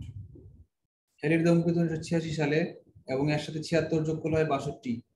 এটা আমরা পড়েছিলাম 1962 সালে, আবার দেখার সম্ভাবনা আছে। এই সপ্তর্ষি মন্ডল হচ্ছে কি? 7টা তারার এরকম, এরকম 7টা তারা এরকম। এই জন্য এটাকে প্রশ্নবোধক চিহ্নের মতো বলা হয়েছে। আচ্ছা, সৌরজগতের সবচেয়ে বড় উপগ্রহ টাইটান লিখেছিলাম। বৃহস্পতি নিজেও বড়, বৃহস্পতির উপগ্রহ বড়। 62। উল্কাবৃষ্টি কি? ওই অনেকক্ষণ কোন ধূমকেতু থেকে কোনো অংশ যদি ছেড়ে বিচ্যুত হয়ে পৃথিবীর বায়ুমণ্ডলে চলে আসে এবং ঘর্ষণ হয়ে জ্বলে ওঠে, আমরা বলি না তারা খসে পড়েছে? কালকে আলোচনা করেছিলাম গত ক্লাসে। এটা হচ্ছে কি? উল্কাবৃষ্টি।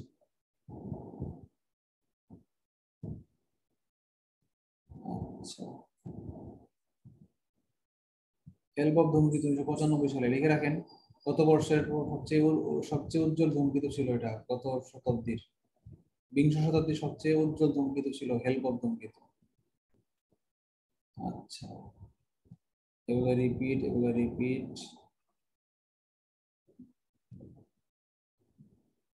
এটা নতুন, টাইম জিরো, পৃথিবী সৃষ্টির আগে ছিল। বিগ ব্যাং সৃষ্টির আগের মুহূর্তের সীমাকে বলা হয় প্লাঙ্ক ওয়াল। এডুইন হাবল টেলিস্কোপ সবচেয়ে শক্তিশালী টেলিস্কোপ। তিনি মহাবিশ্বের সম্প্রসারণ আবিষ্কার করেন 1929 সালে।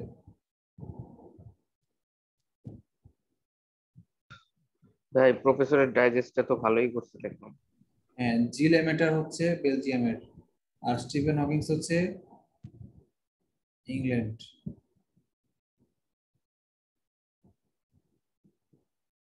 ব্রিটিশ। জিল এমেটার হচ্ছে বেলজিয়ামের, আর স্টিফেন হকিংস হচ্ছে ইংল্যান্ডের।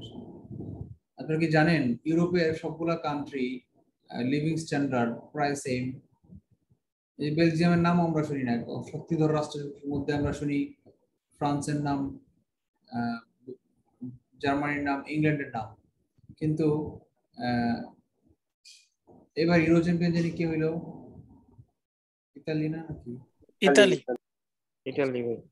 কিন্তু এই যে যেসব রাষ্ট্রের নাম আমরা শুনি না খুব একটা, নরওয়ে, সুইডেন, বেলজিয়াম, তারপর হাঙ্গেরি, আরো কি কি, এইসব রাষ্ট্রগুলো কিন্তু মনে রাখবেন ওদের মতোই একই রকম লাইফস্টাইল, ওদেরও ওই বাড়ি ঘরের স্ট্রাকচার সেম, ওদেরও মাথা পিছু ইনকাম প্রায় কাছাকাছি, অনেক ইনকাম, এবং ওদেরও ওই একই রকম স্ট্যান্ডার্ডে গাড়ি চালায়। ওই যে সময় ওদের স্যানিটাইজেশন হয়েছে ওই সময় ওদেরও স্যানিটাইজেশন হয়েছে। বাংলাদেশে তো স্যানিটাইজেশন হয়েছে 90-এর দশকে, 90-এর পরে। ভাই ওইটা তো ওই যে ভাই ওই আগে তো ওইরকম ছিল না ভাই। এর জন্যই তো ভাই এই যে ইউরোপীয় ইউনিয়ন করছে, যাতে করে এদের মধ্যে সামঞ্জস্য হয়, অর্থনৈতিক ভাবে সামঞ্জস্যতা ইয়া করার জন্য ইউরোপীয় ইউনিয়ন হ্যাঁ, গঠন করা হয়েছে। ইউরোপিয়ান ইউনিয়নের গঠনের আগে থেকে ওরা উন্নত, ইউরোপিয়ানরা সবাই কাছাকাছি এরকম উন্নত।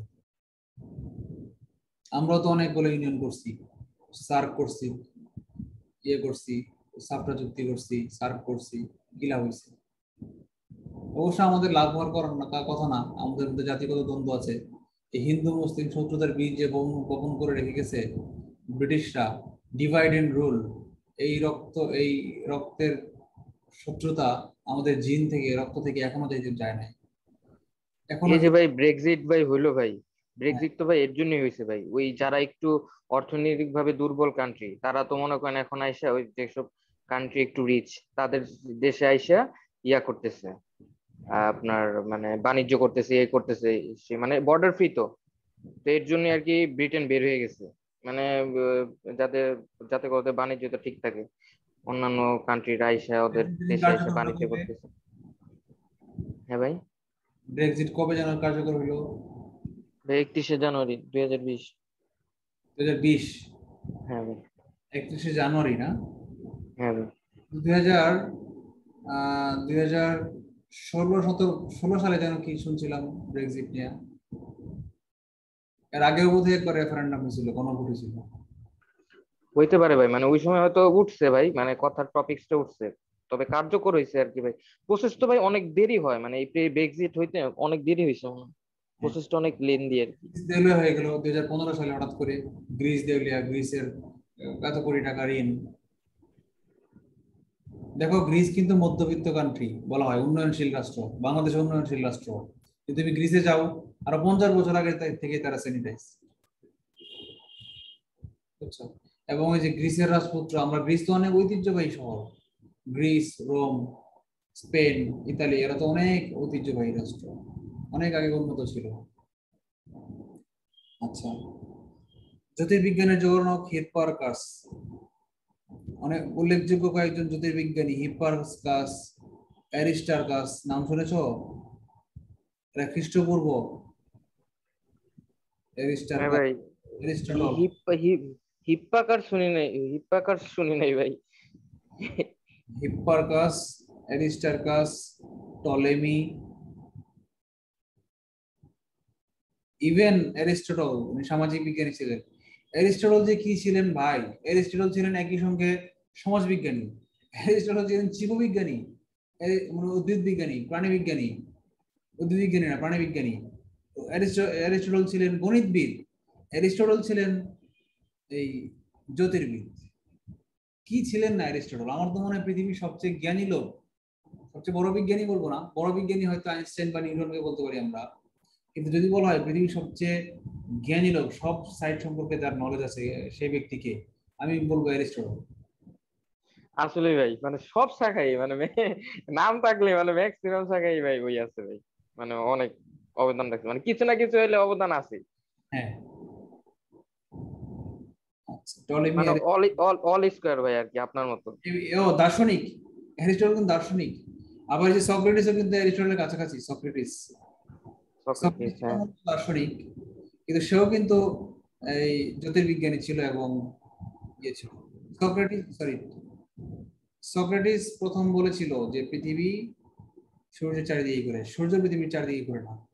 এবং এই মতবাদ ব্যক্ত করতে গিয়া বলেছিল প্রোটেস্ট্যান্টদের, খ্রিস্টানদের ধর্মীয় অনুভূতিতে আঘাত হেনেছে।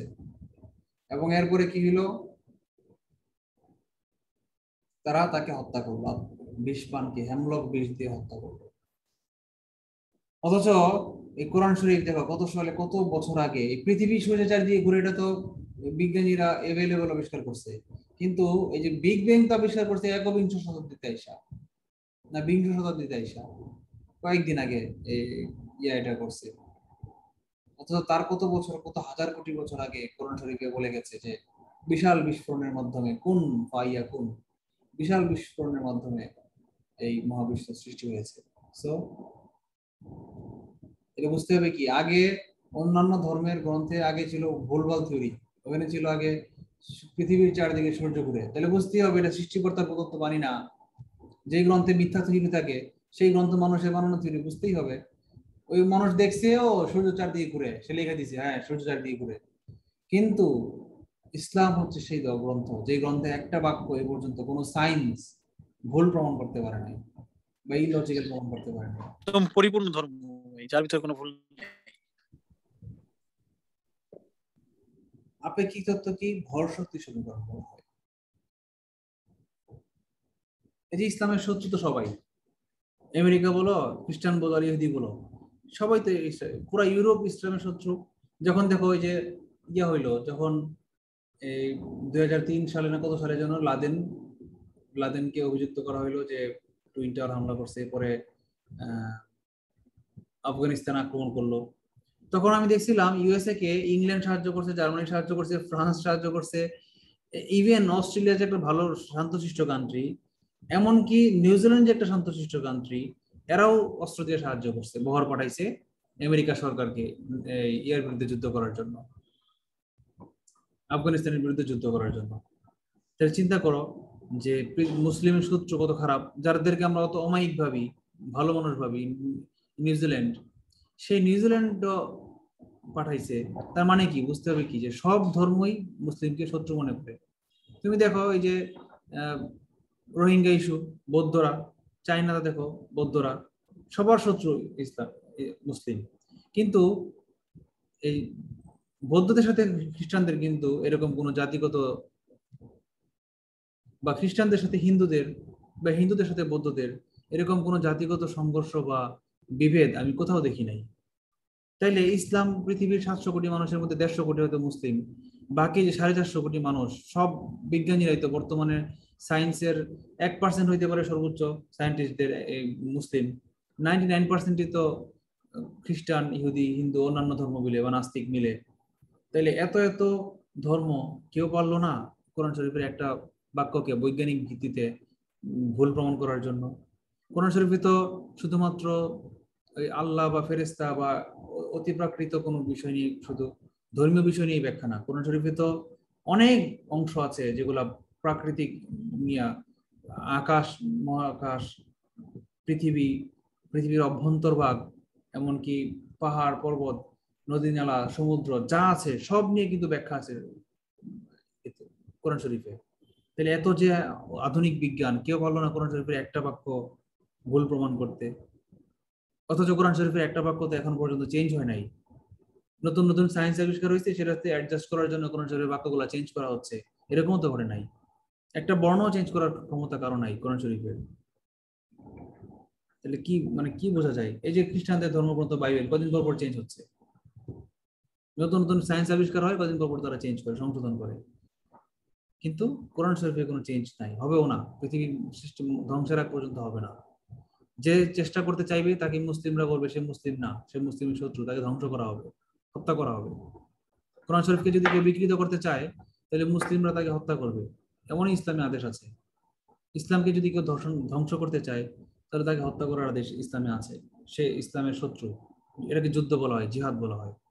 কিন্তু ওই জঙ্গিরা যেটা করে, সুইসাইড বম্বিং, নিরস্ত্র মানুষকে হত্যা করা, এটা কিন্তু আবার ইসলামে নাই।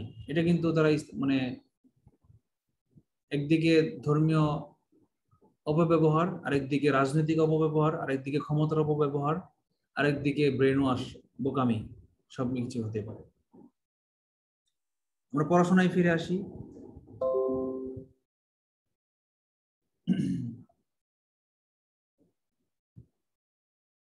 ইসলামের শত্রু সবাই হওয়ার দুইটা কারণ আছে। একটা হচ্ছে মুসলিমরা একটু একগুঁয়ে, তাদের বিশ্বাস খুব দৃঢ়। আমি আমি বলছি আল্লাহ এক, আল্লাহ একই, জীবন দিয়ে দেবো কিন্তু কথা বলবে না, এটা 1 নাম্বার। আর 2 নাম্বার কারণ হলো ওই একসময় পৃথিবী শাসন করতো মুসলিমরা, ওই ইতিহাস পড়ে ওই জেদটা সব ধর্মের মানুষের মধ্যে আছে। আরেক হইলো কি, যে মুসলিমদেরকে সবাই ভয় পায়, কারণ ওই যে রক্ত গরম, যা বলছেই তারা জীবন দিয়ে দিতে, হাসতে খেলতে জীবন দিয়ে দেয়, এই জন্য মুসলিমদের সবাই ভয়ও পায়, এটাও ঠিক। কিন্তু এখন আর সেই যুগ নাই, এখন হচ্ছে প্রযুক্তির যুগ। যারা প্রযুক্তিতে শক্তিশালী তারাই শক্তিশালী, এখন আর তরবারির যুগ নাই। কিয়ামতের আগে আবার এমন এক সময় আসবে যখন আগুন জ্বলবে না, বাতাসে আগুন জ্বলবে না, তখন আবার তরবারির যুদ্ধে মানুষ ফিরে যাবে, তখন আবার মুসলিমরা জয়ী হবে।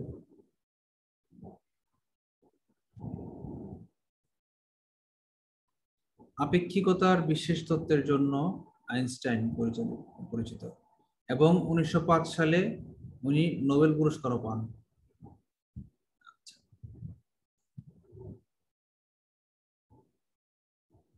এই যে ভর ও শক্তি সমতুলনা, এই সমীকরণটা হচ্ছে এটা ভর শক্তি সমীকরণ। এটাকে বললাম না যে ভর শক্তি সমীকরণ কোনটাকে বলা হয়, সেটা হচ্ছে E=mc²। চিরায়তীয় বা নিউটনীয় বলবিদ্যায় এটাকে বলা হয় ক্লাসিক্যাল মেকানিক্স। চিরায়ত বলবিদ্যায় শক্তি এগুলো পরম বা নিরপেক্ষ, স্থান কাল। কিন্তু কোয়ান্টাম মেকানিক্স বা রিলেটিভ ফিজিক্স অনুযায়ী, আপেক্ষিক থিওরি অফ রিলেটিভিটি অনুযায়ী স্থান কাল দৈর্ঘ্য এগুলা কি পরিবর্তনশীল। কোনো বিষয়ে অন্য কোনো কিছু সাপেক্ষে বিবেচনা করাকেই বলা হয় আপেক্ষিকতা। সবকিছু আপেক্ষিক। আচ্ছা, দৈর্ঘ্য সংকুচিত হয় এবং সময় ও ভর বৃদ্ধি পায়, অর্থাৎ আপনার সময় বৃদ্ধি পাবে। পৃথিবীর 1 বছর মানে বাইরের 100 বছর, কথার কথা। আপনি যদি আলোর গতিতে, আপেক্ষিকতা তখনই কার্যকর হয় যখন কোনো পদার্থ আলোর গতিতে বা তার কাছাকাছি গতিতে চলমান করে। তো আলোর গতিতে যখন কোনো একটা মানুষ চলবে, তখন তার কাছে সময় স্থির হয়ে যাবে, তার কাছে মনে হবে আমি এক জায়গাতে আছি, সময় স্থির, সে বৃদ্ধ হবে না। এমন কোন থিওরি অফ রিলেটিভিটি অনুযায়ী আরেকটা তত্ত্ব বলা আছে মানুষ কোনোদিন এমন কোন যান আবিষ্কার করতে পারবে না যার স্পিড 3 লক্ষ কিলোমিটার সেকেন্ডে, মানে আলোর গতির সমান। যেমন শক্তির ইয়েতে বলা আছে না, যে এমন কোনো যন্ত্র আবিষ্কার করা সম্ভব নাই যে 100% এফিসিয়েন্সিতে কাজ করবে। আবার বলা আছে এমন কোন যন্ত্র আবিষ্কার করা সম্ভব না যে শক্তিকে ধ্বংস করতে পারে বা বিনাশ করতে পারে। শক্তির নিত্যতা সূত্র বলা আছে এটা। ভাই প্রতি সেকেন্ডে 3 লক্ষ কিলোমিটার, এ কি কল্পনা করা যায় ভাই? এত দ্রুত, এটা কি ভাই মাথায়ও তো আসে না ভাই, এটা কেমনে সম্ভব? এই যে টর্চ লাইট ধরে দেখো, বাড়িতে লেজার লাইট আছে, রাত্রেবেলা না ভাই ওটার কথা বলতেছি না ভাই, আমি তো আলো তো এইভাবে চলে, কিন্তু ওই গতিতে যানবাহন আবিষ্কার করতে গেলে এটা কখনোই পসিবল না, অসম্ভব। আরেকটা সূত্র আছে যে এমন কোন যন্ত্র আবিষ্কার করা সম্ভব না যে টেম্পারেচারকে -273 নিচে নিতে পারে। -274 ডিগ্রি সেলসিয়াস আবিষ্কার করতে পারে এমন কোন যন্ত্র পৃথিবীতে আবিষ্কার হবে না কোনোদিন।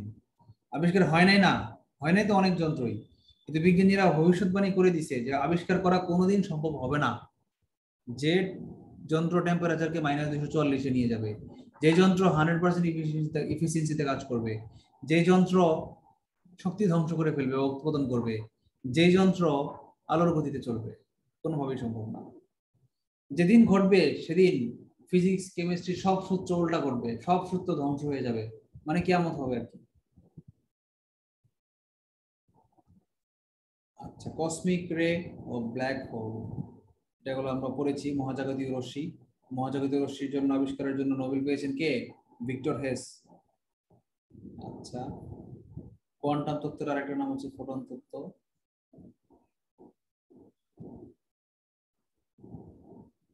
ফোটন যখন স্থির থাকে তখন তার ভর শূন্য, নিশ্চল ভর শূন্য, কিন্তু যখনই ফোটন গতিশীল হয় তখন তার নির্দিষ্ট ভর ও শক্তি থাকে এবং বেগ থাকে, ভরবেগ থাকে। কিন্তু ফোটনের কোনো চার্জ থাকে না। এটা হচ্ছে কোয়ান্টাম তত্ত্ব, এগুলো আমরা অলরেডি শিখে ফেলেছি। ফোটনের গতিবেগ আর আলোর গতিবেগ একই, 3 লক্ষ কিলোমিটার। এটা মানে কিন্তু 3 লক্ষ কিলোমিটার।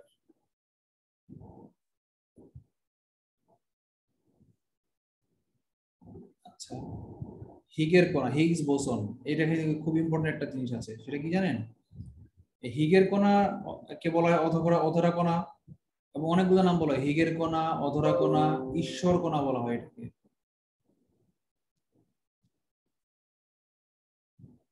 যদিও ঈশ্বর কণা বললে আমাদের মুসলিমদের ইমান থাকবে না, পরীক্ষার স্বার্থে শিখে রাখতে হয় গড পার্টিকেল আর কি, ইংলিশে বলে গড পার্টিকেল, এ দেওয়া আছে গড পার্টিকেল।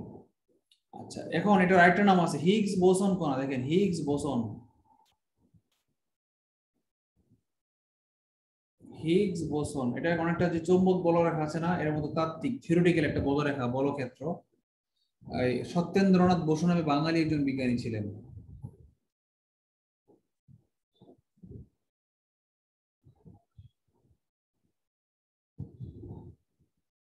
নেতৃত্ব দিয়েছেন, একটু বাড়াবাড়ি হয়ে গেছে আর কি, নেতৃত্ব দেয় নাই। ওই যারা লিড টিমে ছিল, হয়তো 200 বিজ্ঞানী ছিল, তার মধ্যে একজন ছিলেন বাংলাদেশি বংশোদ্ভূত পদার্থবিজ্ঞানী এম জাহিদ হাসান। এটা একটু বাড়াবাড়ি করে ফেলছে আর কি। আচ্ছা, তবে হ্যাঁ ভাই এটা শুনে অনেক হাসি লাগলো। বাড়াবাড়ি করে ও আচ্ছা, এখন ওই যে কি বলেছিলাম যেন, যে এই অধরা কণার ধারণা দিয়েছিল কিন্তু অনেক আগে, মানে 1960 সাল বা এই যে লেখা আছে 1964 সালে পিটার হিগস এবং আরেকজন, দুইজন বিজ্ঞানী একসাথে গবেষণা করছিল, বাঙালি বিজ্ঞানী সত্যেন্দ্রনাথ বসু, খুব ইম্পর্টেন্ট। হ্যাঁ, তার কণা পরিসংখ্যান তত্ত্ব, এগুলো খুবই ইম্পর্টেন্ট ছিল। কিন্তু এই এই কণা যে অস্তিত্ব আছে, প্রমাণ আছে, এটা কখন আবিষ্কার করা হয়েছে? 2012 সালে, যখন ওই যে নেদারল্যান্ড এবং সুইজারল্যান্ডের ল্যাবরেটরি ইয়েতে, কি বলে এটাকে, সীমান্ত এলাকায় মাটির নিচে বিশাল রিং আকৃতির একটা ইয়ে করা হয়, রিং আকৃতির একটা কি করা হয়,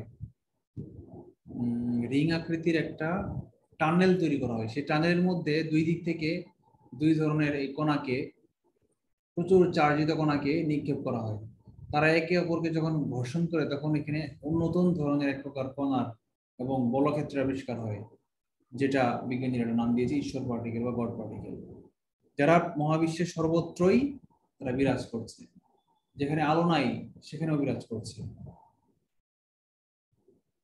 নামটা ঈশ্বর কণা দেওয়া হয়েছে এই জন্যই যে সৃষ্টিকর্তা যেমন সর্বত্রই বিরাজমান, সবকিছুই জানে, সবকিছুর ক্ষমতা রাখে, অন্তর্যামী,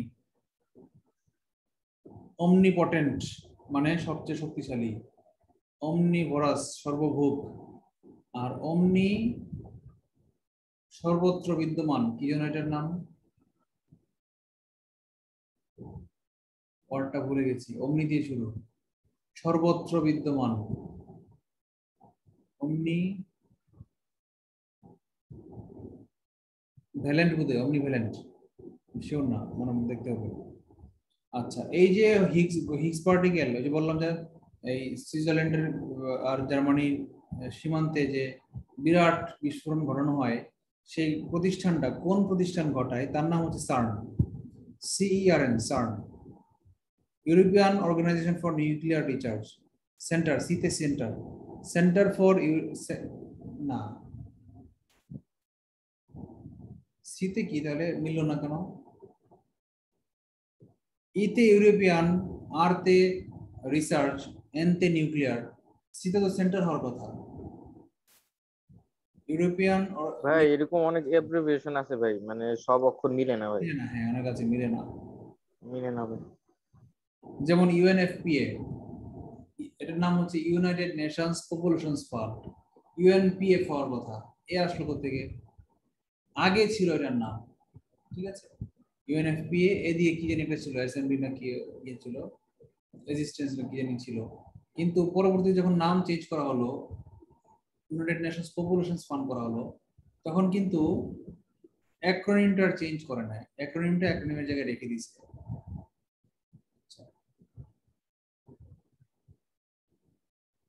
এর দরকার নেই, 13 সালে কি নোবেল প্রাইজ দরকার নেই, আপনার 19-20 সালে কি নোবেল প্রাইজ সেগুলো শিখবেন। ঠিক আছে, ডায়োড ট্রানজিস্টর আইসি এই জায়গার না, এই চ্যাপ্টারের না, এটা হচ্ছে চ্যাপ্টারের, ইলেকট্রনিক্স যেদিন পড়াবো সেদিন।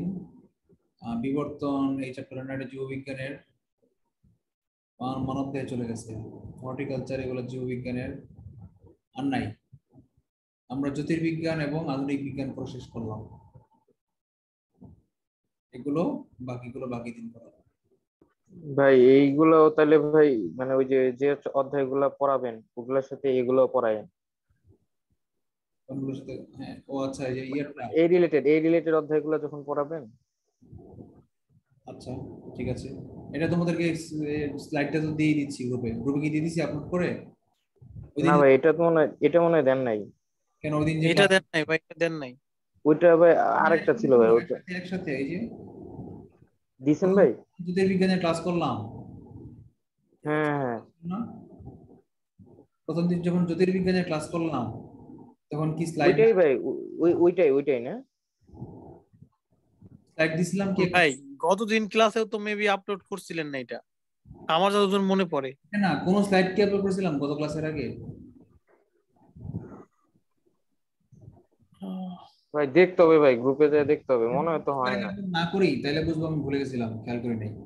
আর যদি না করি তাহলে, আর যদি করে থাকি তাহলে বুঝবো ওই স্লাইড এই স্লাইড, আর আমি এটা না থাকলে আমাকে বলবো, আমি আপলোড করে দিব। আচ্ছা ঠিক আছে, ওকে, আল্লাহ হাফেজ ভাই। আল্লাহ হাফেজ, শুভরাত্রি, আসসালামু আলাইকুম। ঠিক আসসালাম।